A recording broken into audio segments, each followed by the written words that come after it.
यह स्टोरी एक ब्रूटल दुनिया में सेट है जहां कमजोरों का खून लगातार ताकतवर लोगों द्वारा बहाया जाता है। इस जगह पर सिर्फ सबसे पावरफुल लोग ही उस खून को पी सकते हैं और केओस के बीच सरवाइव कर सकते हैं। एक डार्क घने जंगल में एक क्रीचर जो हिरण जैसा दिखता है शांति से खाना खा रहा है, लेकिन जो उसे नहीं पता वो ये है कि उसे देखा जा रहा है और शिकारियों द्वारा पहले से ही शिकार के रूप में मार्क किया जा चुका है। झाड़ियों में छिपे हुए हमारा मैं कैरेक्टर शूट करने के लिए तैयार होता है, जबकि कोई उसे शांत रहने की सलाह देता है। वो फिर पूरी ताकत के साथ धनुष की डोरी को पीछे खींचता है, परफेक्ट शॉट के लिए तैयारी करते हुए। उसका साथी सिग्नल देता है और वो तीर को बेबस जानवर की तरफ छोड़ता है। हालांकि ठीक जब वो शूट करता है, एक तेज आवाज जंगल में गूंजती है और वो क्रीचर शोर से डर जाता है। निराशा में बूढ़ा आदमी चिल्लाता है प्रोटैगनिस्ट का नाम, जो जोहान है। जोहान एक शरारती मुस्कान के साथ दिखाई देता है, टूटा हुआ धनुष पकड़े हुए, जबकि उसका मास्टर फेलियर के लिए उसे डांटता है। वो अपना बचाव करने की कोशिश करता है, यह कहते हुए कि धनुष बहुत आसानी से टूट गया, लेकिन उसका मास्टर गुस्से से जवाब देता है कि उसने इसे सिर्फ एक हफ्ते पहले खरीदा था। बूढ़ा शिकारी रोने लगता है, शिकायत करते हुए कि जोहान एक नोबल होने के नाते हंटर बनने पर इतना फिक्सेटेड नहीं होना चाहिए। वो आगे कहता है कि यंग मैन धनुष की जगह तलवार चलाना सीख सकता था। शिकायतें सुनकर जोहान एक पल के लिए चुप रहता है। उसके चेहरे पर एक सीरियस एक्सप्रेशन है। फिर वो जवाब देता है कि सोर्ड्समैन बनने से बिल्स पे नहीं होते जब तक आपको कोई काम नहीं मिलता। मास्टर पैसे के मुद्दे पर सहमत होता है और दोनों शिकार करने के लिए दूसरी जगह जाने का फैसला करते हैं। एमसी सोचता है कि उसे इस सड़ी हुई टूटी दुनिया में सरवाइव करने के लिए पैसों की जरूरत है। हमें पता चलता है उसका नाम जोहान आइट्स है और वो अपनी पिछली लाइफ में एक एक्सीडेंट के बाद इस दुनिया में रीइंकारनेट हुआ था। एक नोबल के रूप में फिर से जन्म लेने के बावजूद वो फैमिली की सबसे निचली रैंक पर है और उसे कुछ भी इनहेरिट नहीं मिलेगा। प्रेजेंट में वापस आते हुए उसका साथी उसे चेतावनी देता है जब जंगली भेड़ियों का एक झुंड उनके सामने दिखाई देता है। भेड़िए फिर गुस्से से चार्ज करते हैं, क्लियरिंग में दोनों शिकारियों पर अपने तेज दांत दिखाते हुए।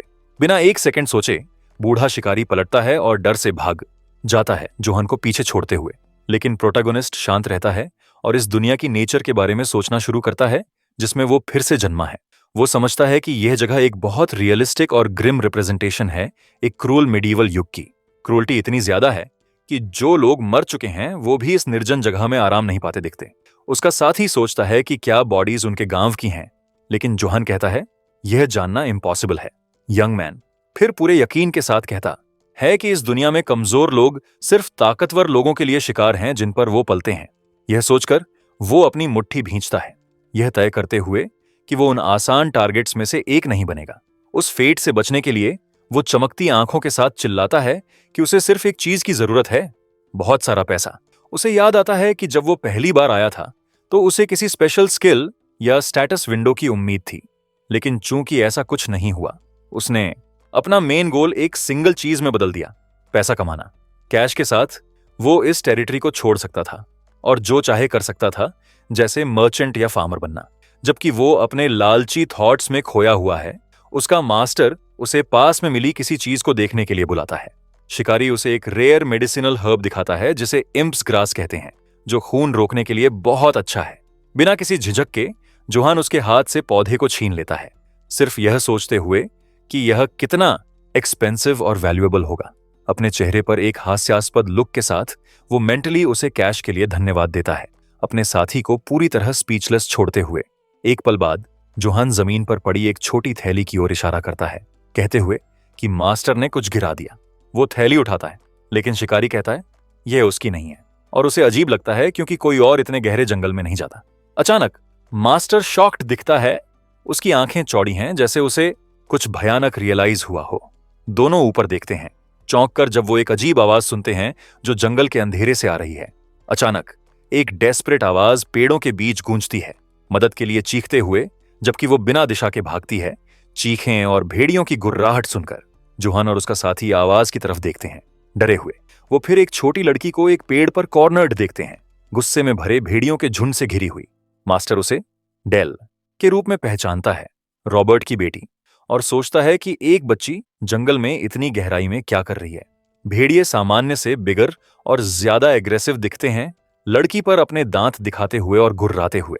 डरकर शिकारी कहता है कि वो अपने दम पर इतने भेड़ियों को हैंडल नहीं कर सकते और मदद लेने के लिए पीछे हटने का सजेस्ट करता है, लेकिन जोहान उसे भागने से रोकता है और खतरे की तरफ बढ़ने का फैसला करता है। बूढ़े आदमी की हैरानी के लिए जोसेफ चिल्लाता है कि यह खतरनाक है क्योंकि भेड़िए इंसानों के शिकारी हैं, लेकिन प्रोटैगनिस्ट उसे रीअश्योर करता है। यंग मैन कहता है कि वो झुंड को डिस्ट्रैक्ट करेगा ताकि उसका साथी लड़की को सेफली बचा सके। शिकारी स्टन्ड, यकीन नहीं कर पा रहा कि एक नोबल खुद को एक कॉमनर को बचाने के लिए बेट के रूप में पेश करेगा।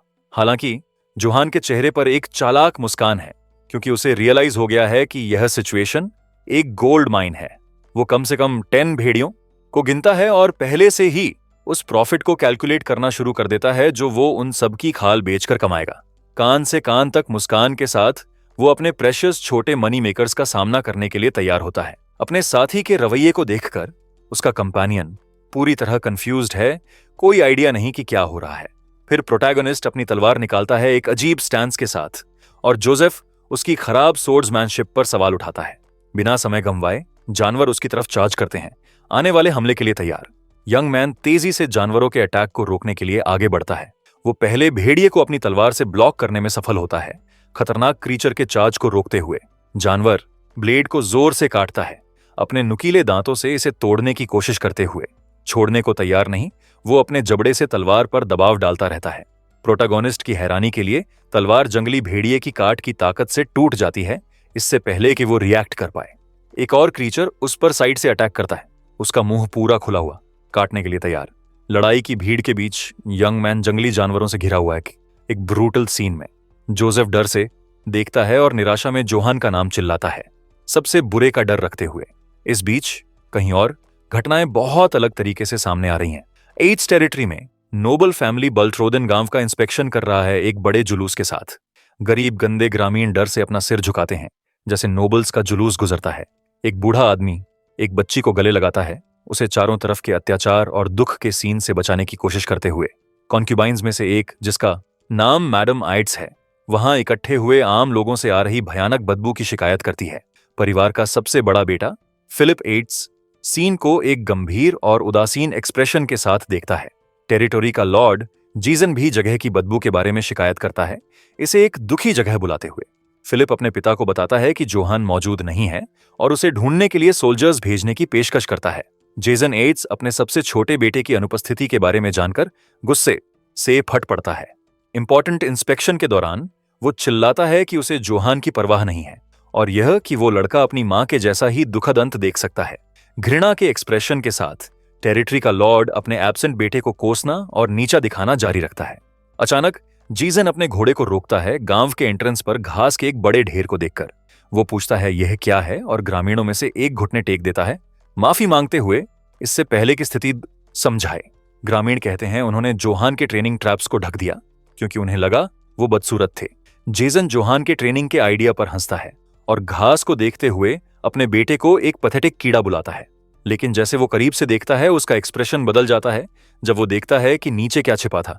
घास के नीचे उसे लकड़ी के कई लॉग्स मिलते हैं जिन पर चारों तरफ मुक्कों और लातों के गहरे निशान हैं। जेसन तबाह हुए लॉग्स की संख्या देखकर शॉक्ड है और सोचता है यह दुनिया में क्या है। फॉरेस्ट में वापस जोहान जमीन पर पड़ा है जबकि भेड़िए उसे घेरते हैं, उसे लगातार काटते हुए। जानवरों में से एक आखिरी वार देने के लिए पास आता है, लेकिन अचानक रुक जाता है जैसे कुछ गलत हो।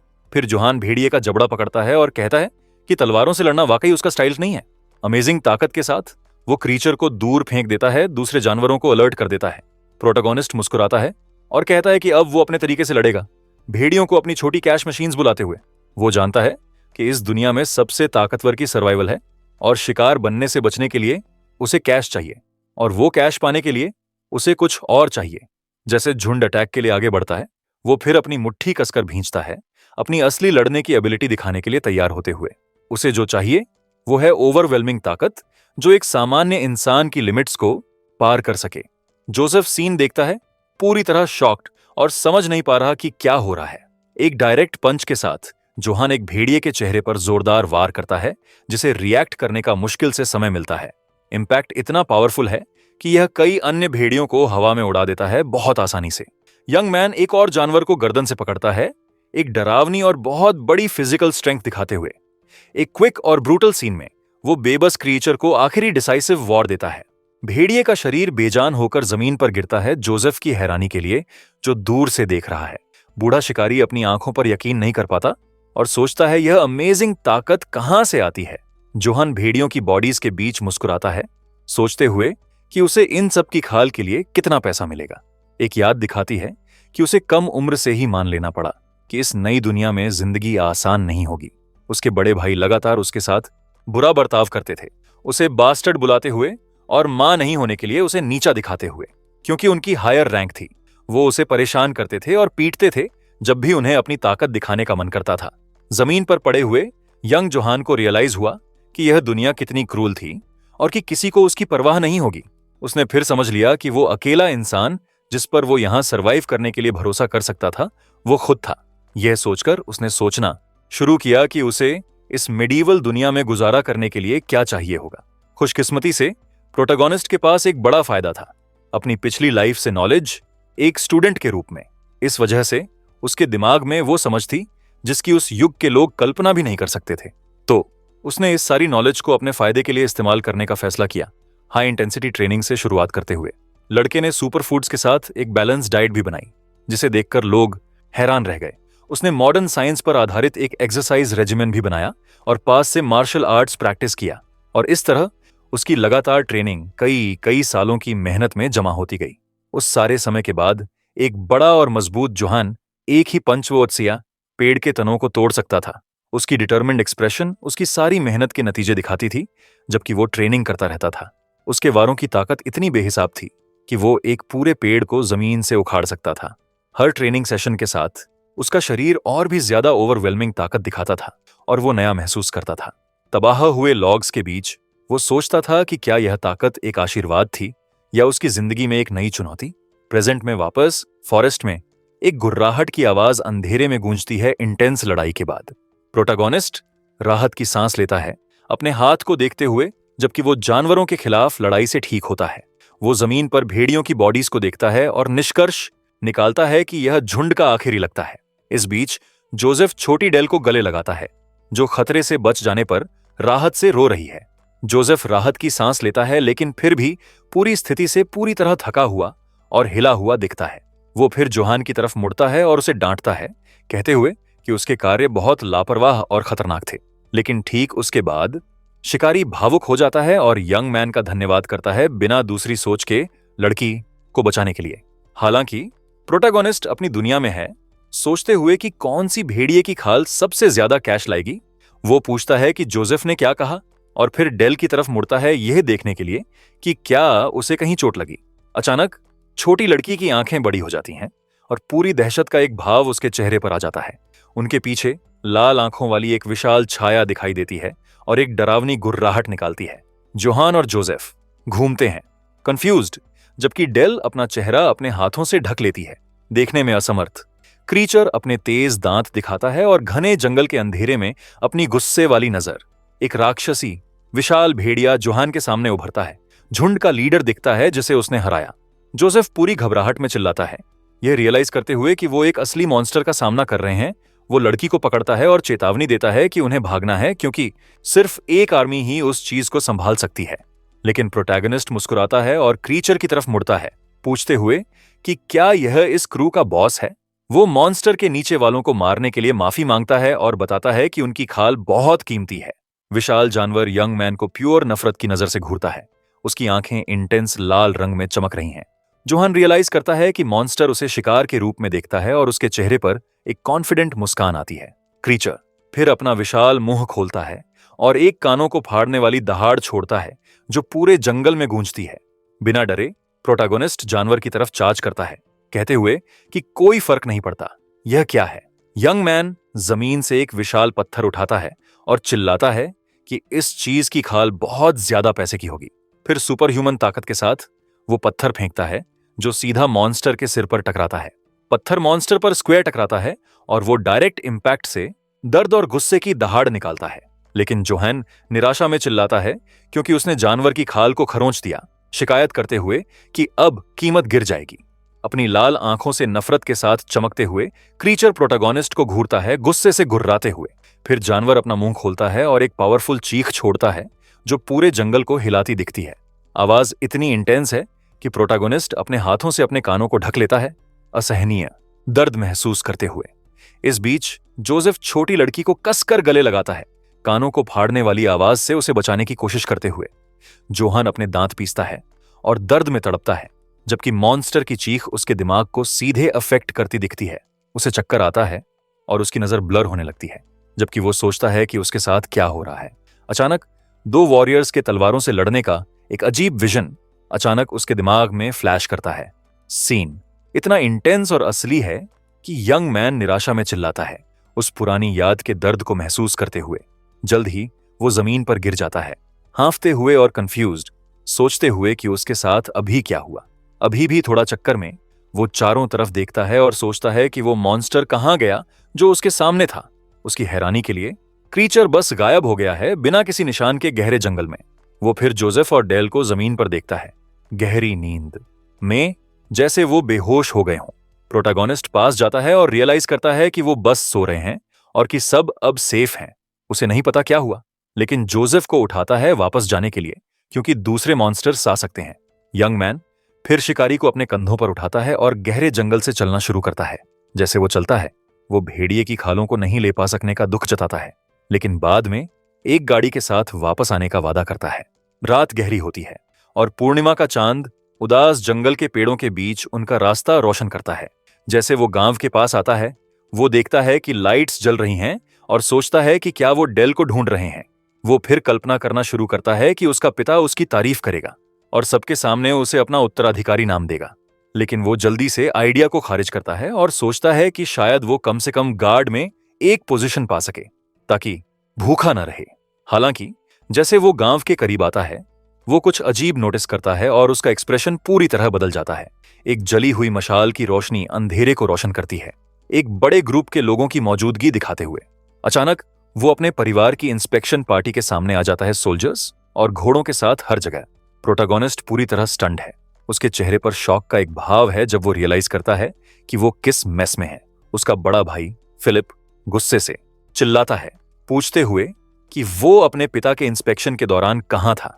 यंग मैन आखिरकार दिन की इंपॉर्टेंट घटना याद करता है और रियलाइज करता है कि वो पूरी तरह फंस गया है। अपने घोड़े पर बैठे हुए उसका पिता उसे एक इंसोलेंट लड़का बुलाता है, प्योर घृणा और गुस्से के भाव के साथ। टेरिटरी का लॉर्ड फिर घोड़े से उतरता है। उसका आर्मर्ड बूट मजबूती से जमीन पर उतरता है। जोहान जोसेफ को जमीन पर रखता है और समझाने की कोशिश करता है, कहते हुए कि उसे एक इमरजेंसी थी, लेकिन उसका पिता सुनना नहीं चाहता। जीजन उसे तुरंत अपना मुंह बंद करने को कहता है, जबकि अपने हाथ में एक विशाल डिटेल्ड कुल्हाड़ी पकड़े हुए पेट्रियार्क धमकाता है कि वो अपने बेटे का सिर फोड़ देगा, उसे इग्नोर करने की हिम्मत करने के लिए, अपना सारा गुस्सा दिखाते हुए। सोल्जर्स द्वारा पकड़ी गई मशालों की रोशनी रात के बीच पिता और बेटे के बीच तनावपूर्ण सीन को रोशन करती है। फिलिप अपने छोटे भाई पर चिल्लाना जारी रखता है, उस पर अपनी अनुपस्थिति से अपने पिता का अपमान करने का आरोप लगाते हुए। आखिरकार जोहान को रियलाइज होता है और वो समझ जाता है कि वो उस दिन की इंस्पेक्शन पूरी तरह भूल गया था। उसका पिता उसे फिर से गाली देता है, उसे एक इमेच्योर बास्टर्ड बुलाते हुए और उसके लिए अपनी पूरी घृणा दिखाते हुए। आदमी भारी धमकी भरे कदमों के साथ पास आता है, दिखाते हुए कि स्थिति बहुत सीरियस है। प्रोटैगनिस्ट फिर से खुद को जस्टिफाई करने की कोशिश करता है, लेकिन बोलना शुरू करने से पहले ही काट दिया जाता है। जैसे जीजन अपनी कुल्हाड़ी उसकी तरफ उठाता है। जीजन अपने बेटे को अपनी कुल्हाड़ी से धमकाता है और चिल्लाता है कि वो उसे इग्नोर करने के लिए उसका घमंडी सिर कुचल देगा। प्रोटैगनिस्ट मेंटली शिकायत करता है कि वो मुश्किल से उस सब से बचा और अब उसे बिना खालों के भी यह सब सुनना पड़ रहा है। लेकिन एक मुस्कान के साथ वो रियलाइज करता है कि वो इस स्थिति को एक शानदार मौके में बदल सकता है। तो जोहान समझाना शुरू करता है, कहते हुए कि वो जानबूझकर एब्सेंट नहीं था और जंगल में लोगों को बचा रहा था। उस समय भीड़ से एक आदमी डेल का नाम चिल्लाता है और बेहोश छोटी लड़की की तरफ भागता है। अपनी आंखों में आंसुओं के साथ वो अपनी बेटी को गले लगाता है और भगवान का शुक्रिया अदा करता है कि वो ठीक है और उसकी बाहों में सेफ है। आदमी राहत से रोता रहता है अपनी बेटी को इतने समय तक ढूंढने के बाद सुरक्षित और सेफ पाकर। जोहान मौके का फायदा उठाता है और समझाता है कि लड़की भेड़ियों से घिरी हुई थी और उसने उसे बचाने के लिए लड़ाई की। ग्रामीण शॉक्ड हैं और वो कहता है कि उसने एक नाइट के बेटे के रूप में अपनी ड्यूटी पूरी की, उन्हें प्रोटेक्ट करके। इसके साथ यंग मैन रिस्पेक्टफुली झुकता है और एस्टेट की सेफ्टी के लिए अपना बेस्ट करना जारी रखने का वादा करता है। वो गार्ड के कैप्टन की पोजीशन तक मांगता है, अपने भाई फिलिप को एक गुस्से वाले एक्सप्रेशन के साथ छोड़ते हुए। अपने विचारों में प्रोटैगनिस्ट अपनी शानदार परफॉर्मेंस और अभी अभी की सेल्फ प्रमोशन पर खुद को बधाई देता है, लेकिन जीजन सार्कास्टिकली उसे फ्यूचर कैप्टन बुलाता है और पूछता है कि भेड़िए कहाँ हैं, सबूत मांगते हुए। यंग मैन अपने विचारों में गुस्से में है, क्योंकि उसने एक्सपेक्ट नहीं किया था कि उसका पिता कॉन्क्रीट सबूत मांगेगा। फिर भी वो एक्ट जारी रखने की कोशिश करता है और एक फोर्स्ड मुस्कान के साथ जोर देता है कि वो किसी से झूठ नहीं बोल रहा। वो झूठ को दोगुना करता है, कहते हुए कि उसने लेजेंडरी ग्रेट डार्क वुल्फ का भी सामना किया, कुछ लोगों को शॉक में छोड़ते हुए। जीजन का चेहरा गुस्से से भर जाता है, क्योंकि लेजेंडरी क्रीचर के बारे में झूठ उसके लिए आखिरी तिनका था। इसके साथ उसका पिता चिल्लाता है कि उसका बेटा उसके सामने झूठ बोलने की हिम्मत करता है और उसका मुंह फाड़ने की धमकी देता है। जोहन पसीना बहाना शुरू करता है और पूछता है कि क्या उसका पिता एक ड्यूअल चाहता है। ठीक वहीं, और तब अपनी स्किल्स प्रूव करने की पेशकश करते हुए। वो लड़ना नहीं चाहता था, क्योंकि सब कुछ के बावजूद जीजन अभी भी उसका पिता था। एक कॉन्फिडेंट मुस्कान के साथ जीजन ड्यूअल स्वीकार करता है और कहता है कि वो देखना चाहता है कि उसका बेटा वाकई कितना स्किल्ड है। वो फिर यंग मैन को अपनी तलवार उठाने का आदेश देता है और चेतावनी देता है कि ड्यूअल सिर्फ हथियारों के साथ होगा। जोहन के चेहरे पर शौक और हैरानी का भाव है, क्योंकि उसे उस स्पेसिफिक शर्त की उम्मीद नहीं थी। अपने विचारों में वो अपने पिता को कोसता है कि उसने कभी उसे हथियार चलाना नहीं सिखाया, इससे पहले कि यह मांग करे। अरीना के बीच में टेरिटोरी का लॉर्ड अपने बेटे से ड्यूअल शुरू करने के लिए अपनी तलवार निकालने को कहता है। प्रोटैगनिस्ट फिर वो टूटी हुई तलवार दिखाता है जो उसने भेड़ियों के खिलाफ लड़ाई में इस्तेमाल की थी, अपने पिता को गुस्सा दिलाते हुए। जीजन फिलिप को आदेश देता है कि वो अपनी तलवार अपने भाई को दे, और यंग मैन कुछ हिचकिचाहट के साथ सहमत होता है। जैसे वो हथियार सौंपता है, फिलिप जोहान को माफी मांगने की सलाह देता है, क्योंकि इससे जिंदा बाहर निकलने का यही एक रास्ता है। लेकिन यंग मैन माफी मांगने से इनकार करता है, यकीन रखते हुए कि उसने कुछ गलत नहीं किया और कि एक आदमी भागता नहीं। वो फिर अपने भाई को साइड में धकेलता है और कहता है कि वो अपने पिता के साथ इस ड्यूअल से बहुत कुछ सीखने की उम्मीद करता है। जीजन अपना बैटल हेलमेट पहनता है, उनके बीच शुरू होने वाली लड़ाई के लिए तैयारी करते हुए। प्रोटैगनिस्ट यकीन रखता है कि अपनी स्किल्स दिखाने से उसका पिता उसे मान्यता देगा, इस तरह अपनी वर्थ साबित करते हुए। एक डिटर्मिन्ड नजर के साथ वो पूरी तरह उस लड़ाई पर फोकस करता है जो इस परिवार में उसका भविष्य तय करेगी। अचानक उसके पिता की आंखें बड़ी हो जाती हैं और पूरी हैरानी का एक भाव उसके चेहरे पर आ जाता है। जोहान की तलवार से एक राक्षसी लाल रोशनी निकलती है और जीजन सोचता है कि यह क्या है। यंग मैन फिर चार्ज करता है और अपनी तलवार से अटैक करता है, जो अपने पिता की कुल्हाड़ी से जोरदार टकराती है। इंपैक्ट इतना स्ट्रांग है कि जीजन की कुल्हाड़ी का ब्लेड कई टुकड़ों में टूटना शुरू हो जाता है। वार की ताकत हथियार से होकर गुजरती है और टेरिटरी के लॉर्ड को टकराती है, जो शॉक से दर्द में कराहता है। इंपैक्ट लहराता रहता है प्रोटैगनिस्ट के अपने पिता के खिलाफ अटैक की बहुत बड़ी पावर दिखाते हुए। जेसन पीछे धकेला जाता है, लेकिन अपने पैर जमीन में गाड़ देता है ताकि पीछे ना उड़े। जेसन अपने दांत गुस्से से पीसता है, मुश्किल से अपने सबसे छोटे बेटे की हिम्मत पर अपना गुस्सा रोक पा रहा है। पूरी तरह गुस्से में वो अपनी कुल्हाड़ी उठाता है और चिल्लाता है, अपने ही बेटे को एक बेकार पैरासाइट बुलाते हुए। जोहान जोरदार वार से सीधे मारा जाता है और इंपैक्ट को दर्द के साथ अपने पूरे शरीर में महसूस करता है। उसके भाई सीन देखते हैं, शॉक्ड, और रियलाइज करते हैं कि उनके पिता सीरियस हैं और यंग मैन को खत्म कर सकते हैं। पेट्रियार्क फिर चिल्लाता है कि उसने अपने बेटे को लड़ना कभी नहीं सिखाया, क्योंकि वो वैसे भी बेकार होगा। वो लड़के को गाली देना जारी रखता है, कहते हुए कि चाहे वो कितनी भी कोशिश करे, वो कभी उसे पार नहीं कर पाएगा। जीजन पागल लगने लगता है, चिल्लाते हुए कि एस्टेट उसकी है और कोई भी इसे कभी उसके हाथों से नहीं लेगा। घायल जोहान सोचता है कि उसके पिता को क्या हो गया है और क्या उसने पीने से अपना दिमाग खो दिया, लेकिन वो जल्द ही रियलाइज करता है कि उसके चेहरे पर बहता खून सीरियसली उसकी नजर के साथ गड़बड़ कर रहा है। अचानक फिलिप अपने छोटे भाई का नाम निराशा और चिंता के भाव के साथ चिल्लाता है।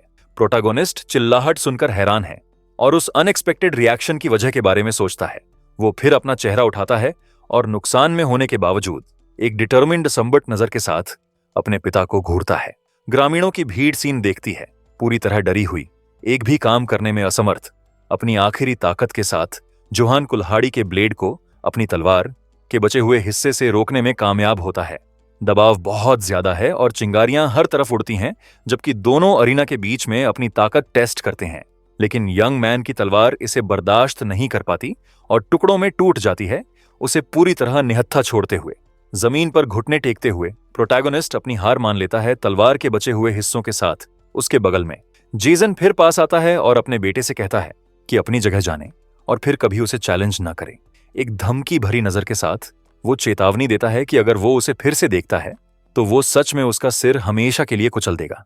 टेरिटरी का लॉर्ड फिर अपने बेटे से पीठ करता है और चला जाता है, उसे अकेला और अपमानित छोड़ते हुए। अरीना में अकेले जोहान भीड़ से घिरा है जो उसे चुपचाप उनकी आंखों में दया के साथ देखती है। एक ज्यादा सिक्लूडेड जगह पर कोई कमेंट करता है कि जीजन ने अपने बेटे के साथ जो किया वो बहुत अनफेयर और क्रूल था। एक चर्च के अंदर एक लंबा ब्लॉन्ड आदमी यंग मैन को मिले ट्रीटमेंट के बारे में गुस्से से शिकायत करता है। फादर वालबर्ग कहते हैं कि एक नाइट को सम्मान होना चाहिए और सवाल करते हैं कि एक पिता अपने बेटे के साथ ऐसा बर्ताव कैसे कर सकता है। इस बीच जोहान का इलाज किया जा रहा है और वो एक फोर्स्ड मुस्कान के साथ कहता है कि वो ठीक है और कम से कम वो बच गया। प्रीस्ट शिकायत करना जारी रखता है कि जीजन पूरे आर्मर में था और शायद लड़ाई के दौरान शराब पिए हुए था। प्रोटैगोनिस्ट सांस लेता है और खुद से मानता है कि उसने कभी तलवारों से लड़ना नहीं सीखा और बहुत कमजोर है। वालबर्ग उसे कंफर्ट करने की कोशिश करता है, कहते हुए कि उसके पिता के पास बहुत सारा लड़ाई का एक्सपीरियंस है और परिवार की टेक्निक्स विरासत में मिली हैं। प्रीस्ट बताता है कि पड़ोसी एस्टेट से एक नाइट ने अकेले ही 300 सर्वेंट सोल्जर्स को हराया। जोहान ये जानकर शॉक्ड है कि एक सिंगल नाइट इतना स्ट्रांग हो सकता है और कहता है कि यह अमेजिंग है। वो फिर सोचता है कि लड़ने की टेक्निक जरूरी है और कि उसने अपने शराबी पिता को कम आंका। फादर वालबर्ग यंग मैन को ब्लैक वुल्फ का जिक्र करते सुनता है और उसका एक्सप्रेशन हैरानी और डर में बदल जाता है। वो जोहान को कंधों से पकड़ता है और पूछता है कि क्या यह सच है कि उसने जंगल में लेजेंडरी क्रीचर को देखा। प्रोटैगोनिस्ट इसकी पुष्टि करता है और कहता है कि जोसेफ और डेल ने भी मॉन्स्टर को देखा इससे पहले कि वो बेहोश हो गए। प्रीस्ट शॉक्ड है और प्रार्थना करना शुरू करता है, भगवान का शुक्रिया अदा करते हुए।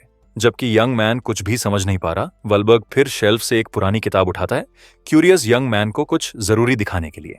वो किताब खोलता है और समझाता है कि लंबे समय से ब्लैक वुल्फ्स को रीजन में एक बड़ा टैबू माना जाता है। किताब एक भेड़िए की इमेज दिखाती है जो अपने मुंह में एक व्यक्ति की बॉडी उठाए हुए है एक भयानक सीन में। प्रीस्ट्स यकीन रखते हैं कि ये क्रीचर्स उन लोगों के लिए बर्बादी और तबाही की निशानी है जो उनसे मिलते हैं। पुरानी कहानियों के मुताबिक ब्लैक वुल्व्स हमेशा दिखाई देते हैं, लोगों के लिए दुख और नुकसान लाते हुए। जोहान एक पल के लिए चुप रहता है जब वो ब्लैक वुल्व्स और उनके मतलब के बारे में जानकारी को समझता है। वो सच में यकीन नहीं करता, लेकिन सोचता है कि भेड़िया अपने पिता के साथ लड़ाई के बारे में एक चेतावनी थी और प्रीस्ट सहमत होता है। प्रीस्ट मुस्कुराता है और उसे चिंता न करने को कहता है, क्योंकि भेड़ियों के बारे में कहानियां सिर्फ पुराने लेजेंड्स हैं। वो यकीन रखता है कि भगवान उसकी मदद कर रहा है क्योंकि वो एक अच्छा इंसान है जो दूसरों को पहले रखता है। प्रोटैगोनिस्ट एक अजीब मुस्कान देता है और सोचता है कि क्या वो सच में एक अच्छा इंसान है जैसा फादर वालबर्ग सोचता है। अपने विचारों में वो मानता है कि उसे सच में सिर्फ बहुत सारा पैसा कमाने की परवाह है ताकि अच्छे से रह सके। इस बीच एट्स एस्टेट के पास ब्रिट्स की जागीर में अफरा तफरी और दहशत का एक सीन सामने आ रहा है। आग और धुएं के बीच निराशा की चीखें हर जगह गूंजती हैं, जबकि लोग मदद के लिए गिड़गिड़ाते हैं। एक मां अपने बच्चे को कसकर गले लगाती है और पूरी घबराहट के पल में डेस्परेटली मदद के लिए चिल्लाती है, लेकिन उसकी गुहार को इग्नोर किया जाता है और दो बेबस और डरे हुए लोगों के साथ कुछ भयानक होने वाला है। क्रूअल्टी के एक पल में उस परिवार की जिंदगी ब्रूटली बिना किसी दया के काट दी जाती है। पीड़ितों में से एक का हाथ बेजान होकर जमीन पर गिरता है, उस खूनी रात के दुखद अंत को दिखाते हुए। दो नाइट्स बात कर रहे हैं और एक सोचता है कि लोग भागने की कोशिश क्यों करते हैं जब उन्हें वैसे भी अपने अंत से मिलना है। दूसरा स्थिति की क्रूअल्टी से सहमत होता है, लेकिन उन्होंने जो किया उसके लिए पछतावे का कोई निशान नहीं दिखाता। मर्सिनरीज फिर पीड़ितों की बॉडीज को ढेर करते हैं, सब कुछ जलाने और सबूत मिटाने की तैयारी करते हुए। उन्हें क्रूअल्टी की परवाह नहीं है, वो बस एक काम करने और सोने में भुगतान पाने के लिए वहां हैं। एक बड़े जलते गेट के सामने एक नाइट एक इंपोजिंग और रहस्यमय फिगर के सामने घुटने टेकता है। वो अपने सुपीरियर को करामोव नाम से बताता है कि मर्सनरीज ने काम खत्म कर दिया है और ब्रिट्स परिवार की अंगूठी सौंपता है। रहस्यमय आदमी नोबल परिवार की अंगूठी पकड़ता है जो उस दहशत की रात पूरी तरह मिटा दी गई थी। अपने हाथ की एक जकड़ से वो अंगूठी को कुचल देता है और ब्रिट्स परिवार का नाम अपनी आवाज में घृणा के साथ बोलता है। वो शिकायत करता है कि उसे ब्रिट्स से बड़ी उम्मीदें थीं, लेकिन नाइट 2 अटैक्स भी नहीं झेल पाया। करामोव फिर अपना परिचय होली एम्पायर की तलवार और एम्परर के रिप्रेजेंटेटिव के रूप में देता है। वो कहता है कि वो सील कलेक्टर भी है और अपने महाराज के आदेशों पर सभी करप्ट नोबल्स को सजा देगा। रहस्यमय वॉरियर सभी को जो एम्परर के साथ खड़े हैं उन्हें एंडलेस सोना और सम्मान का वादा करता है। एक इशारे के साथ वो अपने आदमियों को आगे बढ़ने और बिना दया के अपने रास्ते में सब कुछ तबाह करने का आदेश देता है। उसके सोल्जर्स लाल आंखों और भेड़िए की शील्ड्स के साथ मुस्कुराते हैं और अनाउंस करते हैं कि आयट्स स्टेट अगली है। प्रोटैगोनिस्ट के अजीब विजन में वापस दो वॉरियर्स अपनी इंटेंस और डेडली लड़ाई जारी रखते हैं। रहस्यमय नाइट आसानी से एक बार ब्लॉक करता है और अपने ओपोनेंट को घृणा के भाव के साथ घूरता है। ब्लैक आर्मर में वॉरियर कॉम्बैट में अपने एडवर्सरी से बहुत ज्यादा स्ट्रांग और स्किल्ड लगता है। एक क्विक और प्रिसाइज हरकत के साथ वो अपने दुश्मन को डिसार्म करने में कामयाब होता है, उसे पूरी तरह वल्नरेबल छोड़ते हुए। ओपोनेंट की तलवार हवा में उड़ती है जबकि नाइट आखिरी डिसाइसिव वॉर के लिए तैयार होता है। एक सिंगल वॉर में वॉरियर का सिर उसके शरीर से क्विकली और ब्रूटली अलग कर दिया जाता है। नाइट का शरीर बेजान होकर जमीन पर गिरता है जबकि खून बैटल अरीना में हर जगह बहता है। उसका हेलमेट जमीन पर लुढ़कता है, उस खूनी मुकाबले के दुखद और अकेले अंत को दिखाते हुए। हेलमेट के नीचे से एक बेजान चेहरा दिखाई देता है, देखने वाले को सीन से शॉक्ड छोड़ते हुए। कैमरा जूम करता है और रिवील करता है कि हारा हुआ वॉरियर असल में स्टोरी का प्रोटैगोनिस्ट था। जोहान फिर अचानक निराशा की चीख के साथ जागता है, अपने बिस्तर में पसीने और हाँफते हुए। वो बिस्तर पर बैठता है और शांत होने की कोशिश करता है, यह रियलाइज करते हुए कि यह सब बस एक नाइटमेयर था। यंग मैन अपने सिर पर हाथ रखता है और गहरी सांस लेता है, अभी भी बुरे सपने की इंटेंसिटी से हिला हुआ। जब से उसने ब्लैक वुल्फ को देखा है वो कई दिनों से लगातार एक ही नाइटमेयर देख रहा है। आराम करने में असमर्थ उसे प्रीस्ट के शब्द याद आते हैं कि ब्लैक वुल्फ बर्बादी और दुर्भाग्य की निशानी है। लाल चांद पर चीखते हुए क्रीचर की इमेज उसके विचारों को परेशान करती रहती है। यंग मैन इन विचारों को दूर करने की कोशिश करता है, याद करते हुए कि प्रीस्ट ने कहा था यह सिर्फ एक पुरानी लेजेंड है। उसे यह भी याद आता है कि प्रीस्ट्स क्रीचर को डिमाइस की निशानी बुलाते हैं, जो उसे और भी ज्यादा तनाव में डालता है। प्रोटैगोनिस्ट खुद पर हंसता है, कहते हुए कि ऐसा नहीं है कि उसने भेड़िए के साथ कुछ बुरा किया कि इतनी बुरी किस्मत डिजर्व करे। वो फिर उस सीन को याद करता है जहां उसने एक विशाल पत्थर से मॉन्स्टर का सिर तोड़ दिया था और थोड़ा शर्मिंदा महसूस करता है। एक शरारती मुस्कान के साथ वो खुद से मानता है कि शायद उसने क्रीचर के गुस्से को थोड़ा प्रोवोक किया। यंग मैन फिर इन बेकार के विचारों को साइड में रखने और मजबूत होने के लिए अपनी ट्रेनिंग पर फोकस करने का फैसला करता है। सूरज डूबने के साथ एक पहाड़ी पर वो डिटर्मिनेशन और फोकस के साथ अपना एक्सरसाइज रूटीन शुरू करता है। अचानक एक आवाज उसे बेकार लड़का बुलाती है और दिन के अंत में उसकी भारी वर्कआउट के दौरान उसे इंटरप्ट करती है। यह उसके बड़े भाई हैं जो उसे अपने पिता के शब्द याद दिलाते हैं कि लो प्रोफाइल रखे और चुप रहे। वो उसका मजाक उड़ाना जारी रखते हैं, उसे घमंडी बुलाते हुए कि वो अभी भी सोचता है कि वो स्ट्रांग है। अपनी पिटाई के बाद भी दोनों उस पर आरोप लगाते हैं कि वो सिर्फ बातें करता है, कहते हुए कि लकड़ी काटने से वो स्ट्रांग नहीं बनेगा। वो उसकी स्किल्स पर हंसते हैं, कहते हुए कि एक लॉग तोड़ना सिर्फ एक लो लेवल पार्टी ट्रिक है। अपने चेहरे पर एक मुस्कान के साथ जोहान चुपचाप अपने बारे में ताने सुनता है कि वो कभी गार्ड में शामिल नहीं हो पाएगा। वो फिर अपनी मुट्ठी भींचता है और सामने के पेड़ पर फोकस करता है, अपनी ताकत दिखाने के लिए तैयार होते हुए। एक सिंगल पंच के साथ वो पेड़ के तने को कई टुकड़ों में इंप्रेसिव ताकत के साथ तोड़ देता है। उसके भाइयों की आंखें फैल जाती हैं और उनके जबड़े शॉक में गिर जाते हैं, यकीन नहीं कर पाते कि उन्होंने अभी क्या देखा। प्रोटैगोनिस्ट अपने वार से पेड़ को आधे में तोड़ देता है, अपनी इंटेंस ट्रेनिंग के नतीजे दिखाते हुए। वो फिर एक ईविल मुस्कान के साथ अपने भाइयों की तरफ मुड़ता है और उन्हें दोहराने को इनवाइट करता है कि उन्होंने अभी क्या कहा। डरकर दोनों भाई भाग जाते हैं, वादा करते हुए कि वो अपने पिता को सब कुछ बता देंगे जो हुआ। जोहान सांस लेता है और उन्हें पैथेटिक बेवकूफ बुलाता है कि वो इस बारे में नहीं सोचते कि वो भविष्य में खुद को कैसे सपोर्ट करेंगे। वो फिर दूसरों के बारे में चिंता न करने और मजबूत बनने के लिए अपनी ट्रेनिंग पर वापस जाने का फैसला करता है। अचानक एक आवाज पीछे से उसे इंटरप्ट करती है, कहते हुए कि उसके भाइयों ने उनके पिता के बारे में जो कहा वो सच था। यह फिलिप है जो पास आता है और कंफर्म करता है कि उनके पिता का उसे किसी भी पोजीशन पर नियुक्त करने का कोई इरादा नहीं है। प्रोटैगोनिस्ट हैरान नहीं है और कहता है कि कम से कम उसे फांसी पर नहीं भेजा गया, जो एक राहत है। बड़ा भाई पूछता है कि क्या वो निराश नहीं है, लेकिन योहान कहता है कि वो गुजारा करने का दूसरा रास्ता ढूंढ लेगा। फिलिप फिर रिवील करता है कि उनका पिता अपने छोटे भाई से डरता है, इसलिए वो उसके साथ इतनी घृणा से पेश आता है। जोहान चुप हो जाता है और अपने भाई के शॉकिंग रेवलेशन को सुनकर उसका एक्सप्रेशन सीरियस हो जाता है। फिलिप समझाता है कि उसकी ताकत उनके पिता के लिए एक थ्रेट है, जो ओबीडियंट और सबमिसिव बेटे पसंद करता है। वो कहना जारी रखता है कि उनका पिता उसके जैसे बेटे चाहता है, जो उसकी आज्ञा माने, और कि जोहान बहुत इंडिपेंडेंट है। जेसन यकीन रखता है कि एक दिन उसके बेटे की ताकत उससे सब कुछ ले लेगी, जैसे उसने अपने ही पिता के साथ किया। यंग मैन कहानी से हैरान है, लेकिन जल्द ही हंस देता है, पूरी चीज को नॉनसेंस बुलाते हुए। फिलिप फिर एक नौकर से एक बैग लाने को कहता है और अपने छोटे भाई को कुछ देने की तैयारी करता है।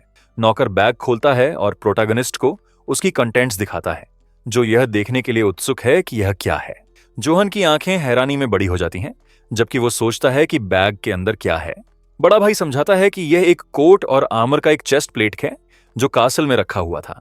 वो कहता है कि वो किसी केपेबल इंसान को डिसमिस करने के लिए इतना बेवकूफ नहीं है और कि वो उनके पिता जैसा नहीं है।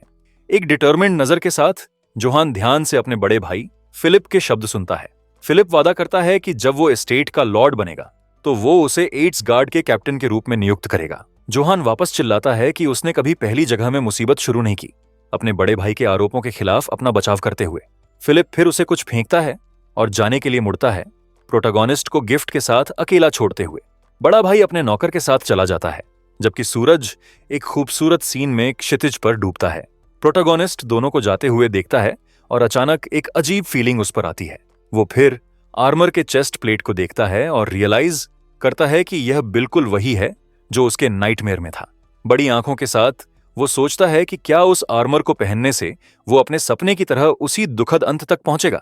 लेकिन किसी वजह से वो महसूस करता है कि वो इस किस्मत को पार कर सकता है और अपनी कहानी के कोर्स को बदल सकता है। बिना किसी सबूत के भी वो अपनी इंस्टिंक्ट्स पर भरोसा करता है और उसे दिया गया गियर पहनने का फैसला करता है। वो आर्मर और केप पहनता है, जो भी आगे आए उसके लिए ज्यादा मजबूत और तैयार महसूस करते हुए।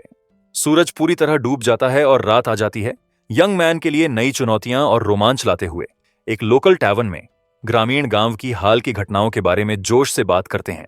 एक आदमी सबको बताता है कि जोहान एक प्योर और न्यायप्रिय हीरो है, जिसने डेल और जोसेफ को भेड़ियों से बचाया।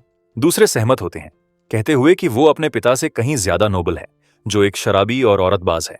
एक हुड में आदमी बातचीत सुनता है और अपना एल का मग पकड़े हुए चुपचाप हंसता है। एक और ग्रामीण अपने मग को इतनी जोर से पकड़ता है कि वो टूट जाता है, जबकि वो लॉर्ड की आलोचना से सहमत होता है। डेल का पिता फिर अनाउंस करता है कि ड्रिंक्स उसकी तरफ से हैं और कि सब जितना चाहें उतना पी सकते हैं। वो अपना मग उठाता है और यंग जोहान के लिए टोस्ट करता है, न्यायप्रिय नाइट, जिसने उसकी बेटी को खतरे से बचाया। आदमियों में से एक हुडेड अजनबी से पूछता है कि वो कौन है, क्योंकि उसने उसे पहले कभी यहां नहीं देखा। रहस्यमय फिगर सार्कास्टिकली कमेंट करता है कि ग्रामीण एक अजनबी के सामने अपने लॉर्ड के बारे में बुरा बोलने से डरते नहीं हैं। दोनों आदमी नर्वस हो जाते हैं और स्पीचलेस रह जाते हैं, उस गलती को रियलाइज करते हुए जो उन्होंने अभी नए आने वाले के साथ की। एक दुष्ट मुस्कान के साथ हुडेड आदमी कहता है कि उनकी कहानी दिलचस्प है और ज्यादा डिटेल्स मांगता है। दोनों ग्रामीण टैवर्न में रहस्यमय फिगर की धमकी भरी नजर से पूरी तरह डरे हुए हैं। वो जोहान आइट्स के बारे में ज्यादा जानने की डिमांड करता है। जैसे रात बॉल्ट्रोदन गांव में गहरी होती है, तनाव की हवा के साथ प्रोटैगनिस्ट खुशी से सीटी बजाते हुए गांव में चलता है और एक कैप्टन के रूप में अपने भविष्य के सपने देखता है। वो कल्पना करता है कि जब फिलिप लॉर्ड बनेगा तो उसका गोल्डन रास्ता ग्लोरी के लिए आखिरकार खुल जाएगा। अचानक वो रुकता है और साइड में देखता है, जैसे उसने सड़क के बीच में कुछ अजीब नोटिस किया। वो एक शराबी आदमी को जमीन पर बेहोश देखता है और सोचता है कि एक भावी कैप्टन किसी नागरिक को इग्नोर नहीं कर सकता। एक मुस्कान के साथ वो मदद के लिए पास आता है और आदमी को घर ले जाने की पेशकश करता है। लेकिन जैसे वो आदमी को छूता है, वो अपनी गर्दन पर कुछ ठंडा महसूस करता है और उसका एक्सप्रेशन हैरानी में बदल जाता है। सपोज्ड शराबी असल में एक असैसिन है, जो उस पर अपनी गर्दन पर एक डैगर के साथ सरप्राइज से अटैक करता है। प्रोटैगनिस्ट शॉक्ड है और गांव की सड़क के बीच अनएक्सपेक्टेड अटैक से जमा हुआ है। दूरी में एक छोटा लकड़ी का घर उस खतरनाक रात के अंधेरे में अकेला रिफ्यूज लगता है। एक क्विक हरकत के साथ जोहान अटैक से मुक्त होने और रहस्यमय असैसिन से दूर जाने में कामयाब होता है। वो सोचता है कि क्या अटैक उसके पिता का किया हुआ था, लेकिन आइडिया को खारिज करता है क्योंकि वो पर्सनली आता। वो फिर अपनी सौतेली माँ और फिलिप के बारे में सोचता है, लेकिन डाउट भी करता है कि उसका भाई उसके साथ ऐसा कुछ करेगा। यंग मैन निराश हो जाता है कि वो नहीं समझ पा रहा कि असैसिन को उसे खत्म करने के लिए किसने भेजा। वो हुडेड आदमी की तरफ मुड़ता है, और एक सीरियस और डिटर्मिन्ड एक्सप्रेशन के साथ पूछता है कि वो क्या चाहता है। प्रोटैगनिस्ट अपनी जान के बदले में सब कुछ ऑफर करता है जो उसके पास है, लेकिन असैसिन इंटरेस्टेड नहीं लगता। रहस्यमय आदमी ठंडे से जवाब देता है कि उसके पास पहले से ही काफी ज्यादा पैसा है जो उसे चाहिए। जोहान डेस्परेट हो जाता है क्योंकि अगर पैसा मोटिव नहीं है तो उसे कोई आइडिया नहीं कि असैसिन क्या चाहता है। असैसिन फिर कहता है कि वो यंग जोहान से एक सवाल पूछेगा और उसे अपने तेज डैगर से धमकाता है। वो चेतावनी देता है कि अगर उसे जवाब पसंद नहीं आया तो वो हरकत करने में झिकेगा नहीं। आदमी का डैगर किसी डार्क चीज से सना हुआ है और वो इसे प्रोटैगनिस्ट की गर्दन पर दबाता है। जोहान नर्वस हो जाता है और सोचता है कि क्या आदमी उसे खत्म कर देगा अगर वो सवाल का गलत जवाब देता है। उसे अपनी पिछली लाइफ के एक जॉब इंटरव्यू की याद आती है और परफेक्ट जवाब देने के लिए तैयार होता है। असैसिन फिर सवाल पूछने के लिए तैयार होता है और यंग मैन सुनने और जवाब देने की हिम्मत जुटाता है। अपने हुड के नीचे से एक रहस्यमय नजर के साथ आदमी अपना डिसाइसिव सवाल पूछने के लिए झुकता है। वो प्रोटैगनिस्ट की फिजिक की तारीफ करता है और पूछता है कि क्या वो सच में उस सुअर जिजन का बेटा है। जोहान ऐसी अजीब पूछताछ पर कैसे रिएक्ट करे यह नहीं जानता। वो गुस्से में अपने दांत पीसता है और सोचता है कि उस पल में अपनी जान बचाने के लिए उसे क्या कहना चाहिए। बहुत नर्वसली वो जवाब देता है कि कभी कभी सुअरों की लाइन से एक शेर पैदा हो सकता है। असैसिन एक पल के लिए चुप रहता है, प्रोटैगनिस्ट को स्थिति के बारे में और भी ज्यादा तनाव में डालते हुए। जोहान सोचता है कि क्या उसने गलत जवाब दिया और क्या उसकी किस्मत पहले से ही इसकी वजह से सील्ड है।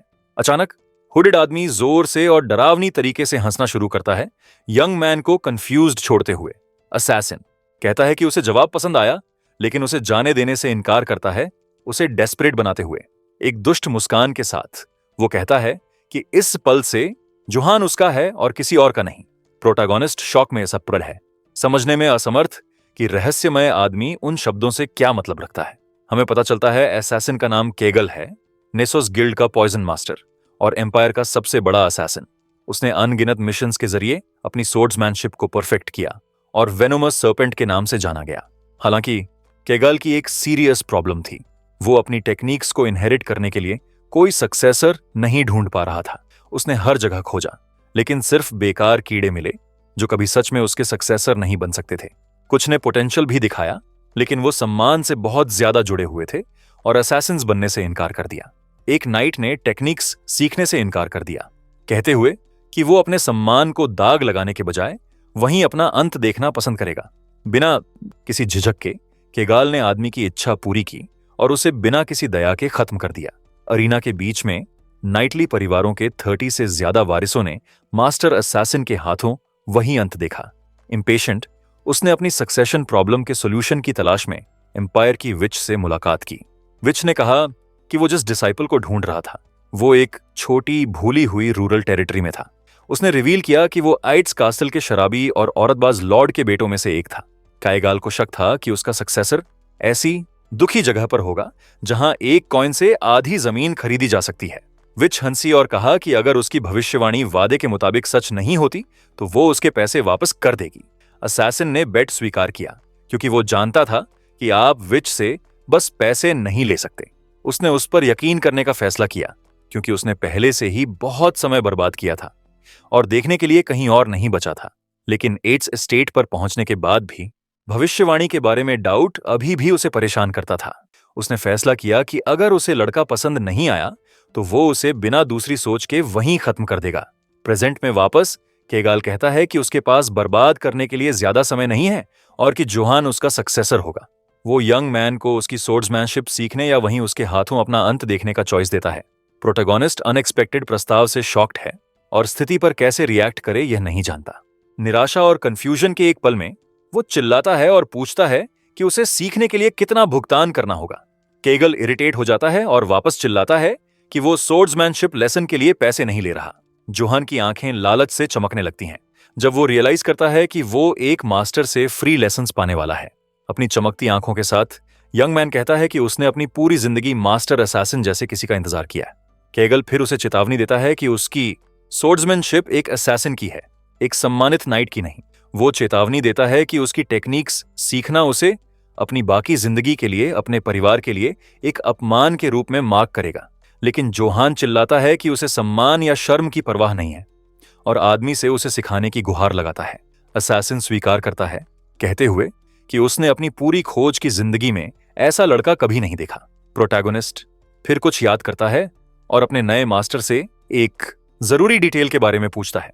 पैसे के लिए चमकती आंखों के साथ वो पूछता है कि अगर वो लेसन सीखता है तो क्या उसे अलाउंस मिलेगा। खैर, केगाल यंग मैन को एक सीरियस एक्सप्रेशन के साथ घूरता है, सोचते हुए कि यह लड़का वाकई बाकी सबसे अलग है। एड्स के कासल पर टेरिटरी का लॉर्ड कुछ गार्ड्स के साथ अपने घोड़े पर जाने की तैयारी करता है। वो अनाउंस करता है कि इंस्पेक्शन खत्म हो गया है और कि वो थोड़ी देर के लिए जा रहा है, अपनी पत्नी और सबसे बड़े बेटे को छोड़ते हुए।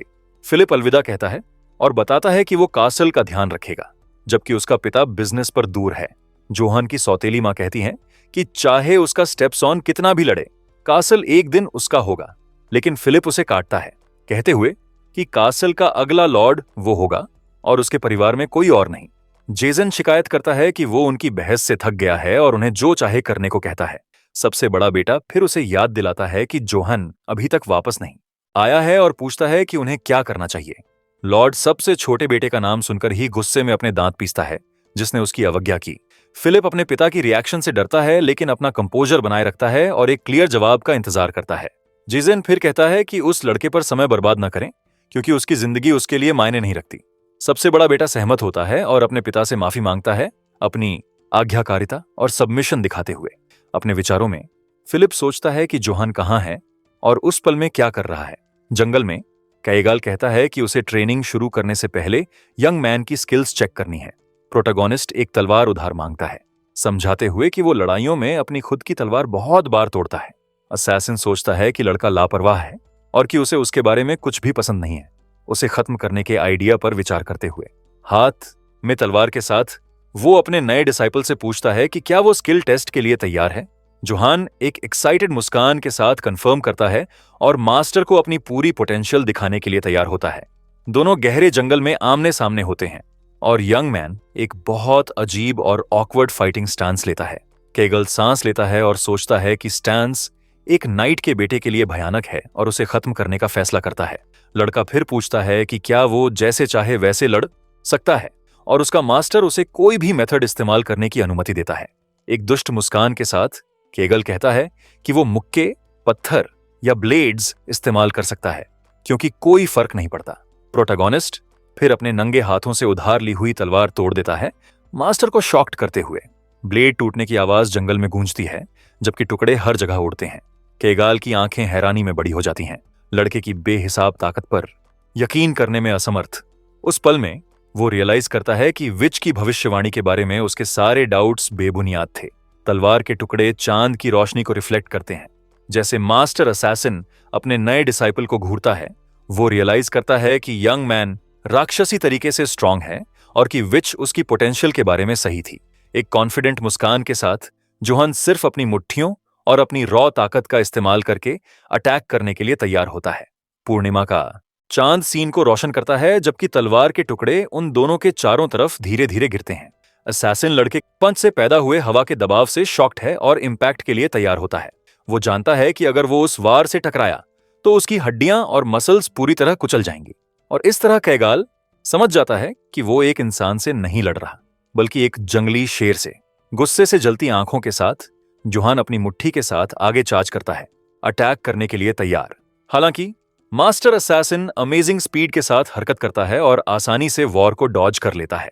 कैगाल अपनी सर्पेंट टेक्निक इस्तेमाल करता है, एक फ्लूइड और अनप्रेडिक्टेबल तरीके से हरकत करते हुए, प्रोटैगनिस्ट को कंफ्यूज करते हुए। यंग मैन मास्टर की हरकतों से शॉक्ड है और प्रिडिक्ट नहीं कर सकता कि वो कहां जाएगा। असैसिन फिर ब्लेड की फ्लैट से उस पर अटैक करता है, उसे एक प्रिसाइज स्ट्राइक के साथ सीधे मारते हुए।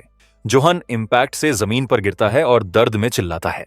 अपने नए मास्टर के अटैक की ताकत महसूस करते हुए वो मुश्किल से उठता है, जबकि कैगाल उसे दूरी से एक सीरियस ठंडी एक्सप्रेशन के साथ देखता है। मास्टर कमेंट करता है कि उसने उसे ब्लेड की फ्लैट से मारा और कि वो हैरान है कि वो बेहोश नहीं हुआ।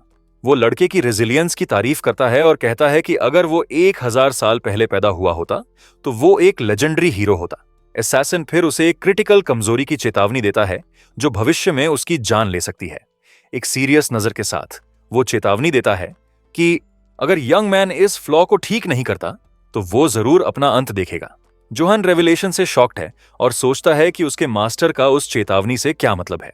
केगल समझाता है कि प्रोटैगनिस्ट अपनी ताकत को कंट्रोल नहीं कर सकता और कि यह एक दिन उसकी बर्बादी होगी। यंग मैन क्लेम पर डाउट करता है, कहते हुए कि ऐसा नहीं है कि वो अपनी खुद की ताकत से खुद पर अटैक कर रहा है। मास्टर फिर डैगर्स का एक सेट दिखाता है और अपने डिसाइपल के लिए एक नई चुनौती के लिए तैयार होता है। वो अपनी तलवार लेता है और लड़के को फिर से अपनी पूरी ताकत और पावर के साथ उस पर अटैक करने की चुनौती देता है। एक चैलेंजिंग नजर के साथ वो वादा करता है कि अगर यंग मैन अपनी खुद की तलवार के बजाय उसकी तलवार तोड़ने में कामयाब होता है तो वो उसे 50 गोल्ड देगा। प्रोटोगोनिस्ट की आंखें गोल्ड शब्द पर लालच से चमक जाती हैं और उसका एक्सप्रेशन तुरंत बदल जाता है। वो चैलेंज को वहीं स्वीकार करता है और मास्टर की तरफ भागता है, उससे अपना वादा रखने के लिए चिल्लाते हुए। यंग मैन फिर एक पेड़ को एक इम्प्रोवाइज्ड हथियार के रूप में इस्तेमाल करके अटैक करने की तैयारी करता है। दोनों हथियारों के बीच टक्कर वायलेंट है और इम्पैक्ट की ताकत से हर जगह चिंगारियां उड़ती हैं। प्रोटोगोनिस्ट वॉर के रिकॉइल को महसूस करता है और उस ताकत के खिलाफ अपने दांत पीसता है जो उसका मास्टर इस्तेमाल कर रहा है। उसकी आंख से कुछ टपकता है और वो रियलाइज करता है कि लड़ाई का इम्पैक्ट उसके शरीर पर असर डाल रहा है। यंग मैन अपने पिता के साथ अपनी लड़ाई याद करता है और रियलाइज करता है कि स्थिति पहले जैसी ही है। केगल फिर कहता है कि लड़का अपनी खुद की ताकत से हारा और कि उसे इसे कंट्रोल करना सीखने की जरूरत है। वो उसे चेतावनी देता है कि अगर वो अपनी पावर को कंट्रोल करना नहीं सीखता तो वो एक दुखद और इनेविटेबल अंत देखेगा। मास्टर एक ब्लेड फ्रैगमेंट फेंकता है जो डिसाइपल के आर्मर में धंस जाता है स्किल के टेस्ट के रूप में। एक डिटरमिन्ड नजर के साथ जोहान समझ जाता है कि उसे सरवाइव करने के लिए अपनी ताकत को कंट्रोल करना सीखने की जरूरत है। केगल उसे देखता है और कहता है कि जब वो अपनी पावर को कंट्रोल करना सीख जाएगा तो अमेजिंग चीजें पॉसिबल होंगी। तलवार के शीथ के साथ मास्टर प्रोटैगनिस्ट के आर्मर पर एक क्विक और प्रिसाइज वार देता है। यंग मैन के पास मुश्किल से रिएक्ट करने का समय है और शीथ आर्मर को काट देता है जैसे ये एक तेज ब्लेड हो। वो शॉक्ड है ये रियलाइज करके कि उसके मास्टर ने सिर्फ शीथ से उसके आर्मर को काटने में कामयाब रहा। असैसिन समझाता है कि जब आपके पास अपनी ताकत का कंट्रोल है तो आप कुछ भी काट सकते हैं, बिना ब्लेड के भी। एक दुष्ट मुस्कान के साथ वो कहता है कि वो मुश्किल से कल्पना कर सकता है कि लड़का कितना पावरफुल बनेगा। मास्टर फिर कहता है कि बस बातें काफी हो गईं और असली ट्रेनिंग शुरू करने का समय है। वो चेतावनी देता है कि यह मुश्किल होगी और कि यंग मैन सीखने की प्रोसेस में सरवाइव भी नहीं कर सकता। एक धमकी भरी नजर के साथ वो पूछता है कि क्या डिसाइपल आगे की चुनौती के लिए तैयार है। जोहान एक कॉन्फिडेंट मुस्कान के साथ कंफर्म करता है, कहते हुए कि वो ट्रेनिंग के लिए पूरी तरह तैयार है। एड्स कासल पर जिंदगी हमेशा की तरह चलती है जबकि प्रोटैगनिस्ट अपनी ट्रेनिंग की यात्रा शुरू करता है। एक क्लोक में एक और यंग मैन गांव में चलता है, रेजिडेंट्स और लोकल गतिविधियों को देखते हुए।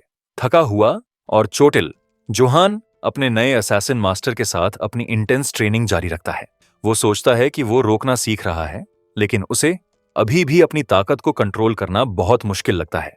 अचानक वो साइड में देखता है और कुछ देखता है जो कासल के कोर्टयार्ड के बीच में उसका ध्यान खींचता है। वो आर्मर और शील्ड्स के साथ एल्वन सोल्जर्स के एक ग्रुप को एक गेट के सामने खड़े देखता है। प्रोटैगनिस्ट पास आता है और पूछता है कि वो कौन है, लेकिन गार्ड्स में से एक उसे आगे जाने से रोकता है। जोहान नाराज हो जाता है और इस जगह पर गार्ड के अथॉरिटी पर सवाल उठाता है उसे आदेश देने के लिए। एक कॉन्फिडेंट मुस्कान के साथ सोल्जर अपनी और अपने ग्रुप की पहचान रिवील करने की तैयारी करता है। वो कहता है कि वो अकीटन के वुल्व्स हैं, मर्सनरी गिल्ड जो सीधे उसकी महामहिम से जुड़ी है। प्रोटैगनिस्ट मर्सनरीज सुनकर एक्साइटेड हो जाता है और पे के बारे में पूछता है। सोल्जर्स हंसते हैं और कहते हैं कि वो प्रति जॉब 2 गोल्ड कॉइन्स कमाते हैं, जो एक कैप्टन से बहुत ज्यादा है। वो ये भी कहते हैं कि जो मायने रखता है वो स्किल है, न कि आपकी मसल्स का साइज। एक अच्छा मर्सनरी बनने के लिए जोहन की आंखें लालच से चमकती हैं जब वो पैसे के बारे में सोचता है और करियर चेंज पर विचार करता है। गोल्डन आर्मर में एक रहस्यमय आदमी यंग मैन के मर्सनरीज के साथ इंटरैक्शन को दूर से देखता है। इंपोजिंग फिगर, मजबूत कदमों और एक इंटिमिडेटिंग उपस्थिति के साथ प्रोटैगनिस्ट के पास आता है। जोहान की आंख रहस्यमय वॉरियर की इमेज को रिफ्लेक्ट करती है और वो अपनी रीढ़ में एक कंपी महसूस करता है। एक अजीब फीलिंग उस पर आती है और उसका हाथ इंस्टिंक्टिवली अपनी तलवार की मूठ पर जाता है। वो हथियार निकालने के लिए तैयार होता है, जैसे एक डेडली और पावरफुल दुश्मन का सामना कर रहा हो। यंग मैन कंफ्यूज्ड है और सोचता है कि वो रहस्यमय आदमी के प्रति इस तरह क्यों रिएक्ट कर रहा है।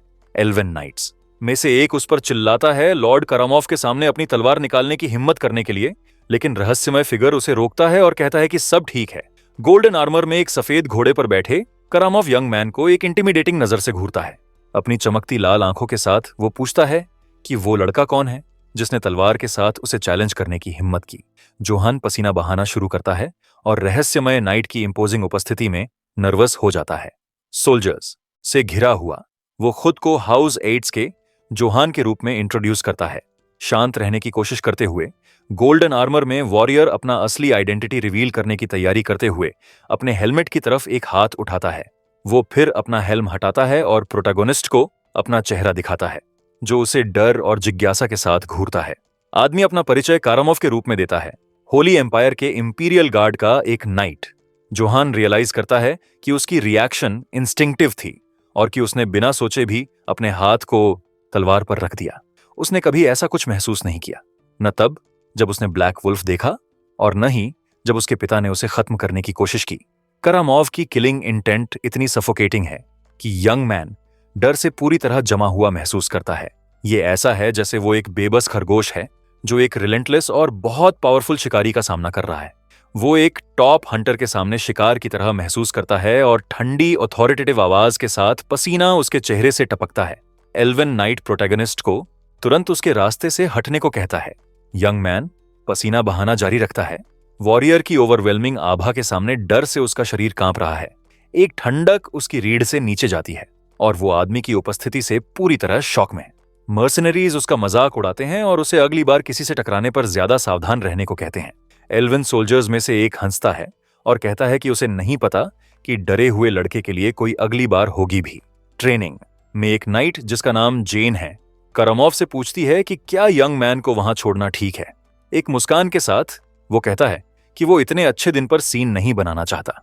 वो फिर अपने आदमियों के साथ कासल में प्रवेश करता है, जोहान को पीछे अकेला और इस सबसे कंफ्यूज छोड़ते हुए। प्रोटैगोनिस्ट चुप रहता है, एम्परर के एक नाइट के अचानक आने के बारे में सोचते हुए।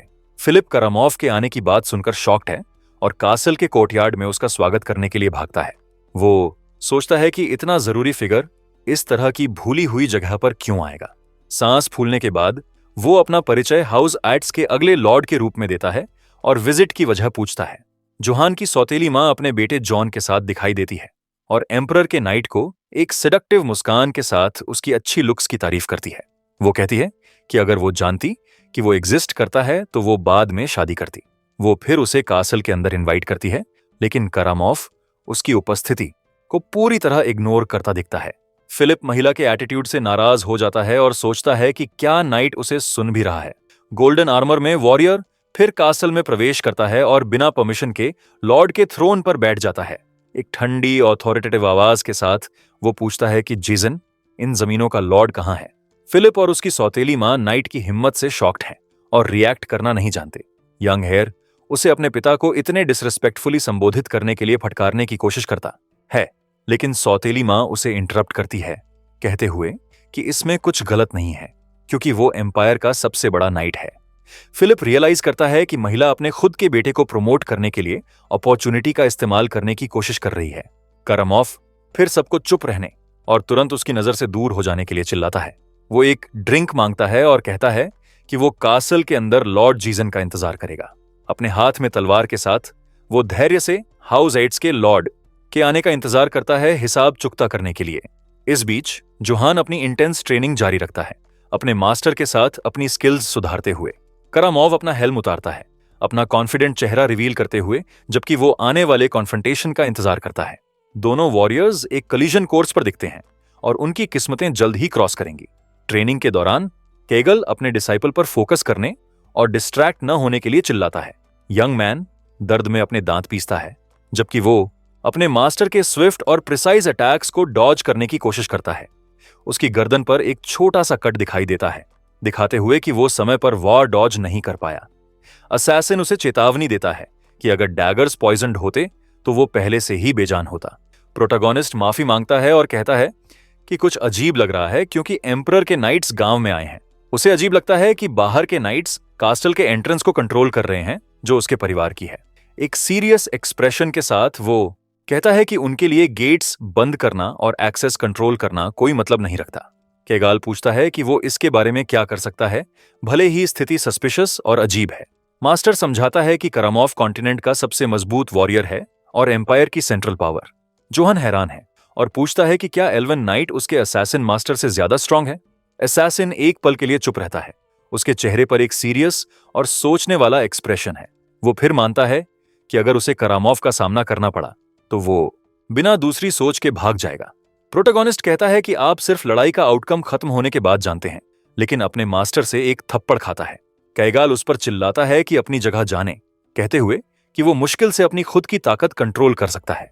वो उसे एक लड़का बुलाता है जो सोर्ड्समैनशिप की बेसिक्स भी नहीं जानता और नाइट के खिलाफ कोई चांस नहीं है, लेकिन एक डिटरमिन्ड नजर के साथ यंग मैन कहता है कि वो ट्रेन करेगा और जो भी आए उसके लिए तैयार रहेगा। मास्टर सांस लेता है और अपने स्टबर्न डिसाइपल की चैलेंज स्वीकार करता है, उसे ट्रेनिंग पर वापस जाने को कहते हुए। दोनों फिर इंटेंसली ट्रेन करना शुरू करते हैं। उनके ब्लेड्स की टक्कर की आवाज जंगल में गूंजती है। कैगाल उस पर बार बार अटैक करता है, ट्रेनिंग पर हार न मानते हुए कोशिश करते रहने के लिए चिल्लाते हुए। यंग मैन अपने मास्टर की मूवमेंट्स के साथ बने रहने और उसकी टेक्निक्स सीखने के लिए अपना सब कुछ देता है। कैगल उसे फास्ट और प्रिसाइज अटैक्स के साथ प्रेशर देना जारी रखता है, अपने डिसाइपल की लिमिट्स टेस्ट करते हुए। एक गुस्से वाले एक्सप्रेशन के साथ मास्टर यंग मैन पर आराम करने के लिए रुके बिना कोशिश करते रहने के लिए चिल्लाता है। प्रोटैगोनिस्ट सोचता है कि वो अपनी सारी रॉ ताकत के बावजूद अपने मास्टर को क्यों नहीं मार सकता। वो शिकायत करता है कि वो तलवार की शीथ भी नहीं काट सकता और अपनी स्किल की कमी से निराश महसूस करता है। असैसिन फिर उसे फोर्स के फ्लो के बारे में सिखाता है और स्ट्राइक के लिए इसे तलवार की टिप पर कैसे कॉन्सेंट्रेट करें। वो यंग मैन को हथियार को ब्लाइंडली न घुमाने को कहता है, बल्कि फोर्स को ब्लेड की टिप पर ट्रांसफर करने को। जैसे समय और ट्रेनिंग चलती है, जोहान समझने लगता है कि अपनी ताकत को कंट्रोल करने का क्या मतलब है। कैगल नोटिस करता है कि लड़के की तलवार की आवाज ज्यादा शार्प होती जा रही है और उसकी प्रोग्रेस से हैरान है। ट्रेनिंग इंटेंसली जारी रहती है और दोनों गहरे जंगल में एक डेडली नृत्य में वार का आदान प्रदान करते हैं। प्रोटैगोनिस्ट महसूस करता है कि वो आखिरकार इसे समझ रहा है और एक डिसाइसिव स्ट्राइक के लिए तैयार होता है। सही मात्रा की ताकत के साथ वो अपनी सारी एनर्जी तलवार की टिप पर अटैक के लिए कंसंट्रेट करता है। उसकी आंखें एक इंटेंस नीली रोशनी से चमकती हैं, जबकि वो अपने मास्टर को अपनी नई पावर दिखाने के लिए तैयार होता है। कैगल यंग मैन में बदलाव नोटिस करता है और महसूस करता है कि अगला वार खतरनाक होगा अगर वो डिफेंड नहीं करता। दोनों फिर ब्लेड्स और असैसिनेशन टेक्निक्स की एक टक्कर में एक दूसरे पर चार्ज करते हैं। एक सिंगल प्रिसाइज स्ट्राइक के साथ जोहान आखिरकार अपने मास्टर की तलवार की शीथ की टिप काटने में कामयाब होता है। कान से कान तक मुस्कान के साथ वो अचीवमेंट सेलिब्रेट करता है और चिल्लाता है कि वो इसे काटने में कामयाब हो गया। वो कहता है कि उसने आखिरकार इसे समझ लिया और यह ट्रेनिंग की शुरुआत में जितना मुश्किल दिखता था उतना नहीं था। कैगाल उसे चुपचाप देखता है, सोचते हुए कि यह लड़के का सिर्फ एक लकी शॉट रहा होगा। मास्टर फिर अपने डिसाइपल को एक नई चैलेंज के लिए बुलाता है, उसे एक बार फिर टेस्ट करने की तैयारी करते हुए। अपने हाथ में तलवार के साथ वो चेतावनी देता है कि इस बार वो पीछे नहीं हटेगा और उसे फिर से अटैक करने को कहता है। प्रोटैगनिस्ट अपने मास्टर की सर्पेंट टेक्निक इस्तेमाल करता है और एक इंप्रेसिव नीली आभा के साथ उस पर अटैक करता है। कैगाल यंग मैन की स्किल से चौंकता है और पीछे की तरफ एक छलांग के साथ वार डॉज करता है। आखिरी सेकंड में जोहान अपनी विक्ट्री सेलिब्रेट करता है, ट्रेनिंग में फिर से अपने मास्टर को हराने पर खुशी से उछलते हुए।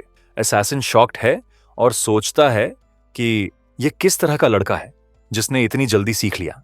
उसने उसे सिर्फ अपनी ताकत कंट्रोल करना सिखाया, लेकिन लड़का पहले से ही सीक्रेट टेक्निक सर्पेंट स्टंग इस्तेमाल कर रहा है। यंग मैन ने एक टेक्निक को परफेक्टली अब्सॉर्ब किया जो उसने सिर्फ एक बार देखा था जिस दिन वो मिले थे, और मास्टर की हैरानी के लिए वो इसे टेक्निक वाक्य के क्रिएटर से भी ज्यादा परफेक्टली इस्तेमाल करता है। कैगाल एक पल के लिए चुप रहता है, अपने नए और अकेले डिसाइपल की बेहिसाब टैलेंट को प्रोसेस करते हुए। उसका एक्सपीरियंस उसे बताता है कि जब तक कोई चमत्कार नहीं होता, वो अब इस लड़के को हराने में सक्षम नहीं होगा। एम्पायर की सबसे मजबूत गिल्ड का मास्टर और बड़बड़ाता है कि उसका डिसाइपल एक पूरा मॉन्स्टर है। इस बीच प्रोटैगोनिस्ट खुशी से सेलिब्रेट करता है, टेक्निक सीखकर और अपनी आजीविका सिक्योर करके। कैगल फिर अनाउंस करता है कि उसकी टीचिंग्स खत्म हो गई हैं और कि वो डॉन पर जंगल छोड़ देगा। यंग मैन हैरान है और पूछता है कि क्या यह पहले से ही खत्म हो गया क्योंकि उसने मुश्किल से तलवार इस्तेमाल करना समझा है। मास्टर रिलक्टेंटली मानता है कि उसका डिसाइपल एक हफ्ते से भी कम में उससे पहले से ही ज्यादा मजबूत हो गया है। वो कहता है कि वो संतुष्ट है कि उसकी सोर्ड्समैनशिप गायब नहीं होगी और लड़के को जैसे चाहे वैसे जीने को कहता है। असैसिन अलविदा कहता है और यंग मैन को बताता है कि उसने पावर के इस लेवल तक पहुंचने के लिए मेहनत की। प्रोटैगोनिस्ट पूछता है कि क्या वो सच में जा रहा है और मास्टर कंफर्म करता है, कहते हुए कि वो कभी एक जगह पर लंबे समय तक नहीं रहता। कैंप फायर के चारों तरफ केगल कहता है कि यह इसलिए नहीं है क्योंकि वो एक असैसिन है, बल्कि उसकी प्रकृति की वजह से। लड़का फिर पूछता है कि क्या वो सिनिस्टर ओमेंस के बारे में कुछ जानता है, जैसे ब्लैक वुल्फ जिससे उसका सामना हुआ। वो उसे क्रीचर के साथ मुलाकात और रिकरिंग नाइटमेयर के बारे में बताता है, जहां वो अपना सिर खो देता है। प्रोटैगोनिस्ट कहता है कि जब मास्टर दिखाई दिया तो उसने सोचा कि वो उसकी मौत की निशानी है। केगल जवाब देता है कि बैड लक का कोई फिक्स्ड फॉर्म नहीं होता और कि अगर उसने उसे खत्म कर दिया होता तो वही साइन होता। कैंप फायर के चारों तरफ असैसिन जाने से पहले अपने डिसाइपल को कुछ सलाह देने की तैयारी करता है। वो उसे अपनी ताकत के लिए सूटेबल हथियार ढूंढने की सलाह देता है, जैसे डैनिस स्टील से बना।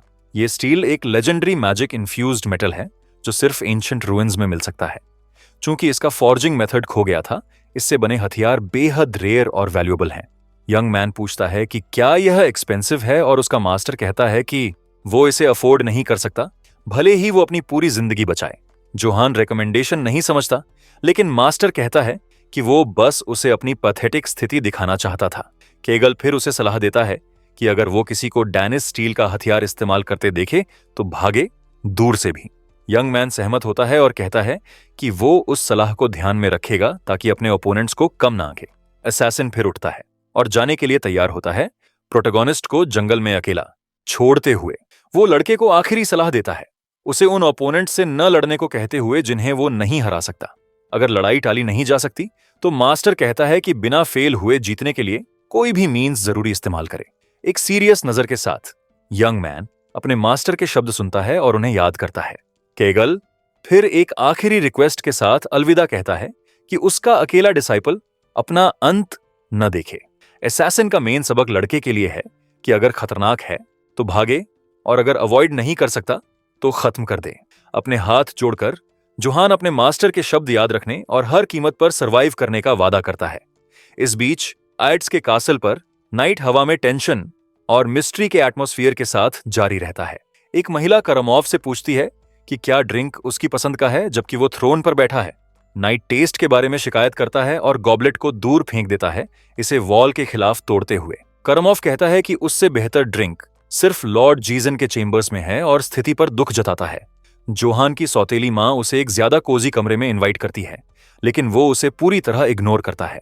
एक सेडक्टिव मुस्कान के साथ वो जोर देती है, कहते हुए कि लॉर्ड का कमरा बहुत कंफर्टेबल है और उसे पछतावा नहीं होगा।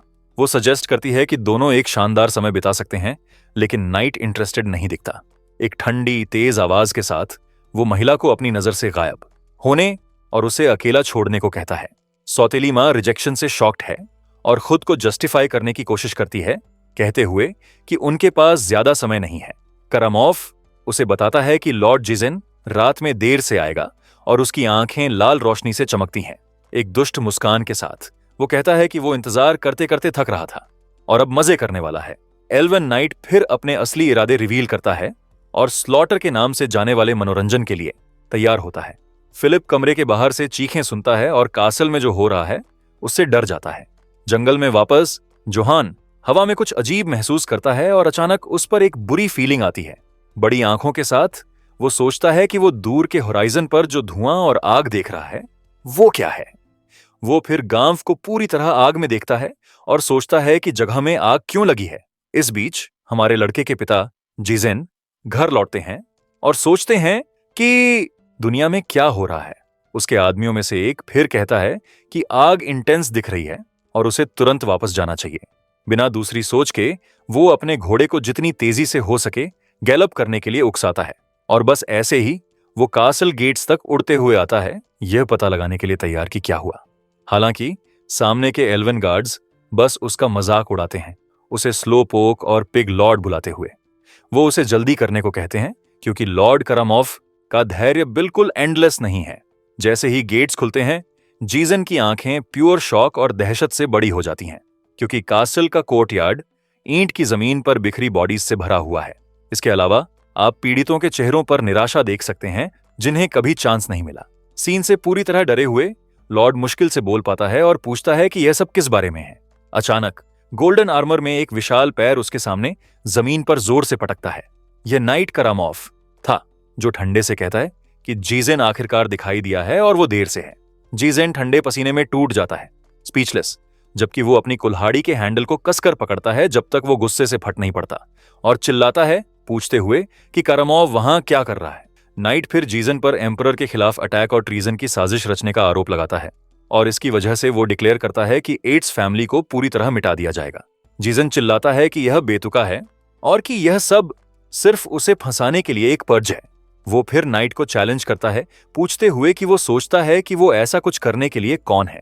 बेपरवाह कारामॉव बस उसे इग्नोर करता है और ट्रम्पेट बजाने का आदेश देता है, और फिर वो उन्हें फैमिली की सील रिकवर करने और पूरी टेरिटरी को पर्ज करने का आदेश देता है। ऑर्डर दिए जाने के साथ एल्व्स की आर्मी टेरिटरी को नक्शे से मिटाने के लिए आगे चार्ज करती है। ठीक बाद में पूरा गांव प्योर तबाही के एक सीन में आग पकड़ना शुरू करता है। आग के बीच एक एल्वन सोल्जर घुटने टेके फादर वालबर्ग के पास आता है और उसे क्रूल बुलाता है। फिर सोल्जर उससे लॉर्ड के इलेजिटिमेट बेटे के बारे में सवाल करता है और उसकी जान खत्म करने की धमकी देता है। लेकिन ठीक जब सोल्जर प्रीस्ट को खत्म करने के लिए अपनी तलवार उठाता है, हमारा लड़का कहीं से भी दिखाई देता है और एक स्विफ्ट हरकत के साथ जोहन प्रीस्ट का बचाव करता है, अपनी तलवार से अटैक को ब्लॉक करते हुए। फादर वालबर्ग शॉक में है, सोल्जर की तलवार के साथ उसकी गर्दन से सिर्फ इंचेस दूर, और जैसे वो ऊपर देखता है वो हमारे हीरो को पहचानता है जो उसे नाम से भी बुलाता है। जोहन फिर पूछता है कि क्या हो रहा है, और प्रीस्ट कहता है कि एम्परर की आर्मी पागल हो गई है। वो ये भी जोड़ता है कि लॉर्ड जीजेन शायद पहले से ही वही दुखद फेट देख चुका है। हमारा प्रोटैगनिस्ट इस खबर से पूरी तरह हैरान है कि शायद उसका पिता भी जा चुका है। इस बीच आग गांव के लकड़ी के घरों को खाती रहती है। वालबर्ग कहता है कि वो सब कुछ जलाना चाहते हैं, और जोहन कहता है कि उन्हें कासल तक तेजी से पहुंचना है। अचानक हमारा लड़का एक फेमिलियर आवाज सुनता है और चारों तरफ देखने के लिए रुकता है, और थोड़ा आगे चलते हुए उसे जमीन पर एक बच्ची मिलती है जो अपने आंसुओं के बीच उसका नाम बुला रही है। वो करीब आता है और पूछता है कि क्या वो डेल है, वो छोटी लड़की जिसे उसने भेड़ियों से बचाया था। राहत से कि वो सेफ है, जोहन कहता है कि यह खतरनाक है और उसे वहां से जल्दी निकल जाने को कहता है। हालांकि उसी इंस्टेंट में उसकी आंखें बड़ी हो जाती हैं जब वो लड़की के पीछे कुछ भयानक नोटिस करता है। डेल के पिता को अपनी बेटी को बचाते हुए एक एरो से मारा गया था और वो उसके लिए चिल्लाती है।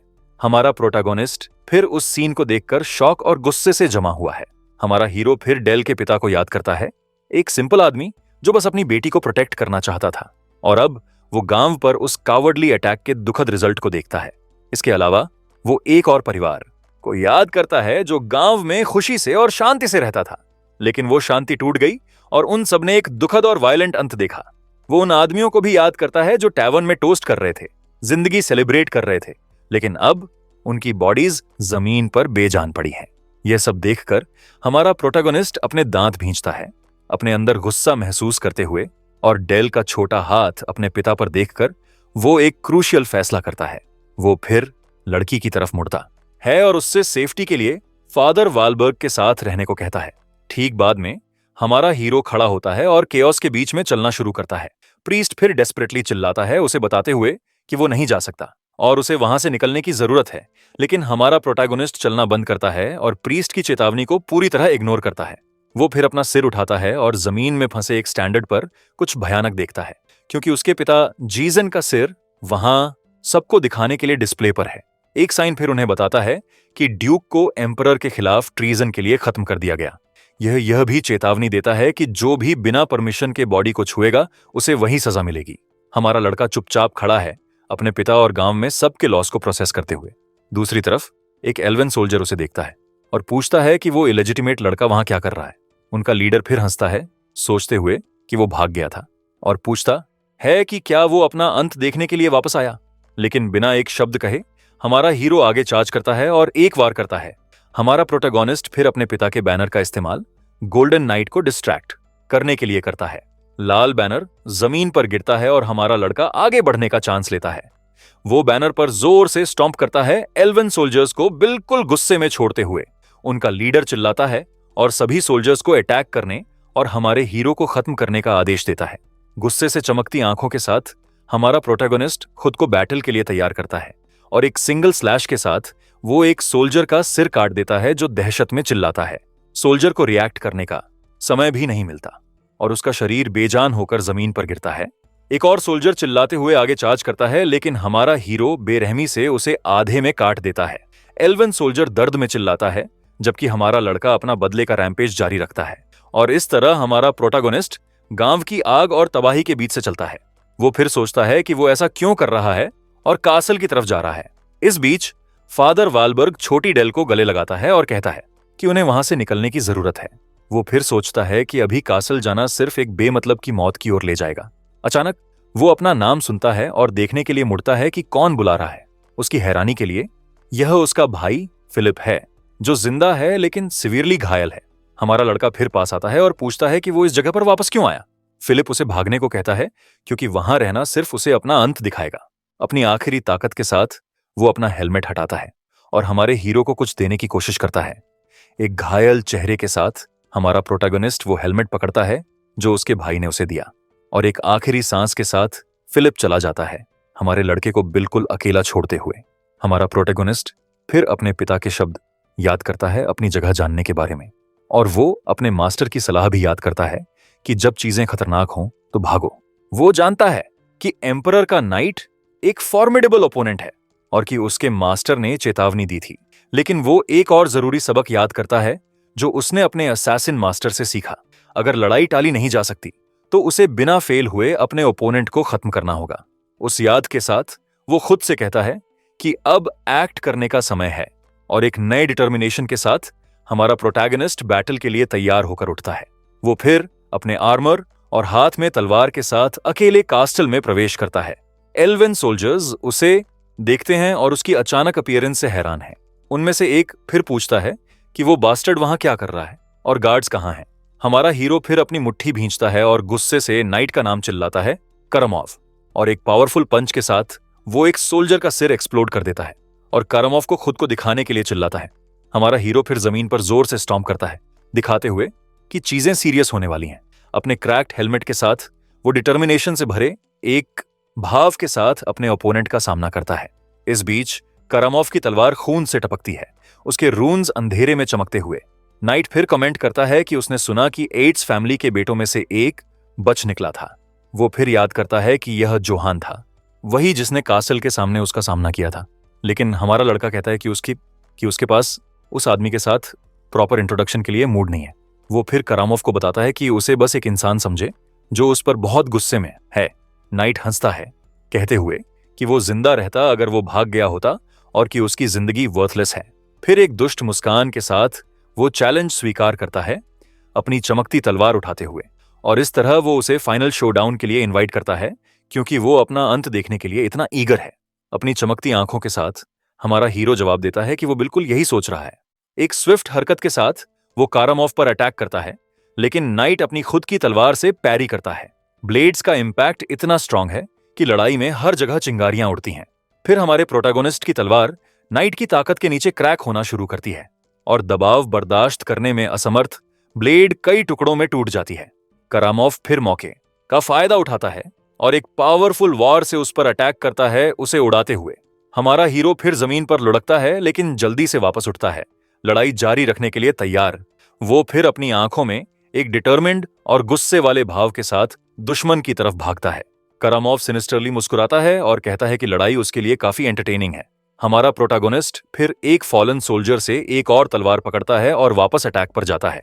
वो अपने मास्टर से सीखी सरपेंट टेक्निक इस्तेमाल करता है दुश्मन पर वार करने के लिए, और एक क्विक हरकत के साथ वो एक साथ दोनों तलवारों से अटैक करता है।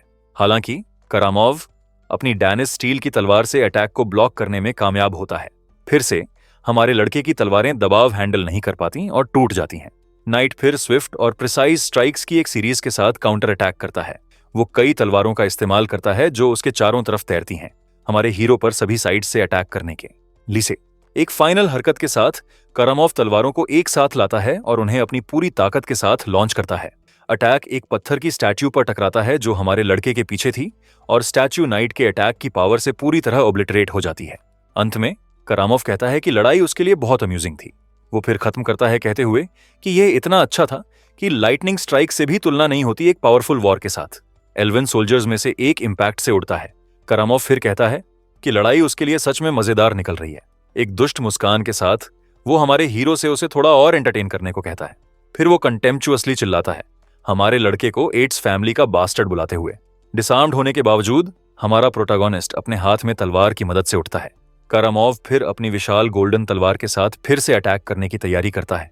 एक स्विफ्ट हरकत के साथ वो हमारे हीरो की चेस्ट पर एक डायरेक्ट वॉर से स्ट्राइक करता है। हमारा लड़का अपनी तलवार के बचे हुए हिस्से से अपना बचाव करने की कोशिश करता है, लेकिन यह बेकार है। वॉर इतना स्ट्रांग है कि उसे डिफेंड करने का कोई चांस न देते हुए दूर फेंक दिया जाता है। और इस तरह जोहान एक बार फिर जमीन पर गिरता है, पूरी तरह हारा हुआ और घायल। दोनों दूरी से एक दूसरे को घूरते हैं, जबकि हमारा हीरो वॉर से रिकवर होने की कोशिश करता है। अचानक नाइट कुछ अजीब नोटिस करता है और अपने आर्मर को नीचे देखता है। वो सोचता है कि क्या उसका लेजेंडरी डैनिस आर्मर सच में क्रैक हो गया है।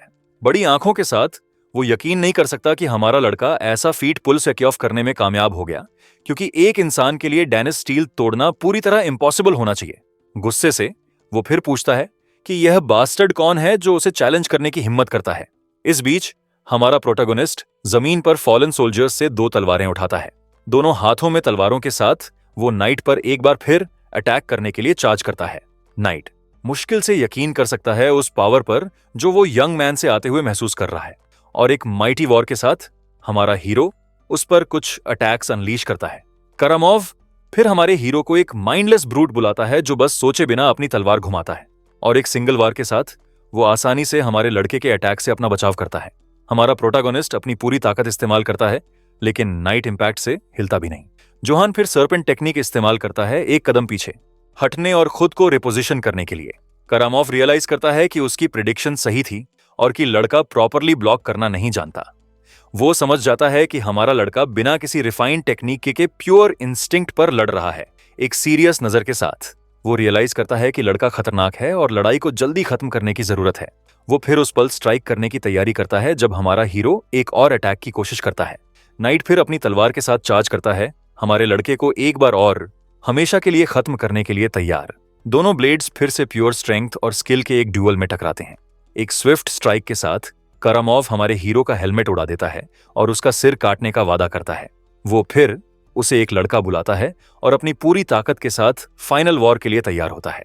लेकिन अचानक नाइट किसी चीज से चौंकता है और सोचता है कि वो क्या है, क्योंकि हमारा प्रोटैगनिस्ट अपनी तलवार पर एक इंटेंस नीली रोशनी के साथ सर्पेंट टेक्निक इस्तेमाल कर रहा है, और टेक्निक एक विशाल नीले सर्पेंट के रूप में प्रकट होती है, स्ट्राइक करने के लिए तैयार। वॉर फिर डेवास्टेटिंग ताकत के साथ नाइट की आर्म पर सीधे लगता है। इंपैक्ट इतना पावरफुल है कि लेजेंडरी डेनिस आर्मर आधे में टूटना शुरू हो जाता है। एक डायरेक्ट हिट के साथ हमारे हीरो की तलवार नाइट की चेस्ट पर सीधे स्ट्राइक करती है। कारामॉव दर्द और सदमे में चीख उठता है। यह यकीन ही नहीं कर पाता कि अभी क्या हुआ है। उसके हेलमेट में हमारे लड़के की भींची हुई मुट्ठी का प्रतिबिंब दिखता है, और बिना एक पल गंवाए वो सीधे गोल्डन नाइट के हेलमेट पर मुक्का जड़ देता है। वार इतना ताकतवर होता है कि उसका झटका कारामॉव के पूरे शरीर में गूंज उठता है। ताकत इतनी ज्यादा होती है कि नाइट का हेलमेट चकनाचूर हो जाता है और टुकड़े उड़ जाते हैं। कारामॉव हमारे नायक के तबाह कर देने वाले वार की पीड़ा से दर्द में चीखता रह जाता है। उसकी तलवार उसके हाथ से छूटकर कोर्टयार्ड की ईंटों में धंस जाती है।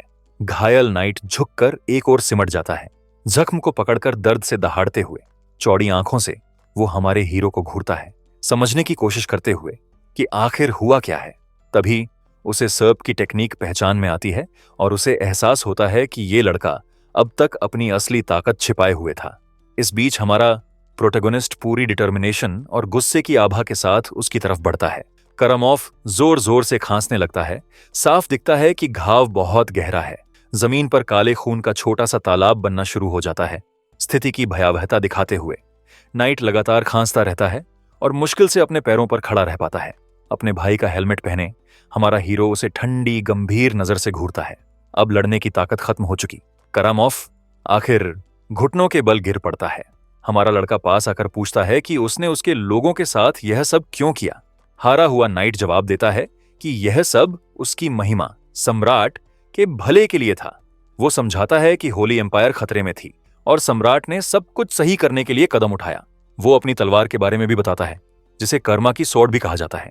इसके बावजूद वो जोर जोर से खांसता रहता है और उठ भी नहीं पाता। अचानक वो हंसने लगता है और कहता है कि जोहान ने उसे सच में प्रभावित किया है, क्योंकि वह दशकों तक युद्ध के मैदानों पर भटकता रहा, लेकिन कभी इतना मजबूत इंसान नहीं देखा। इसी वजह से वो उसे साम्राज्य में शामिल होने का न्योता देता है और कहता है कि उसके साथ मिलकर लड़े। वो कहता है कि उसकी महिमा को हमारे लड़के जैसे हुनर की जरूरत है। वो वादा करता है कि एम्पायर की दौलत उसे शोहरत और बहुत सारा सोना देगी, साथ ही एक विशाल और उर्वर जागीर जिस पर वो मनमर्जी राज कर सकेगा, और सम्राट खुद उसे नाइट की उपाधि देगा। इस तरह वो उसे आमंत्रित करता है कि वो आकर सम्राट की तलवार बने। हमारा प्रोटैगोनिस्ट चुपचाप खामोश रहता है, इस लुभावने प्रस्ताव के बारे में सोचते हुए। वो सोचता है कि यही तो वो जिंदगी थी जिसके उसने हमेशा सपने देखे थे, ढेर सारे पैसे के साथ।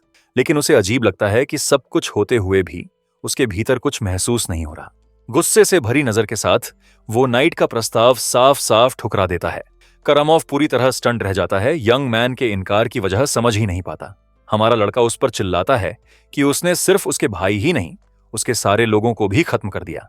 नाइट तिरस्कार से पूछता है कि क्या वो आम लोगों की बात कर रहा है, और उसे यकीन नहीं होता कि हमारा लड़का सिर्फ उन लोगों के लिए यह ऑफर ठुकरा रहा है।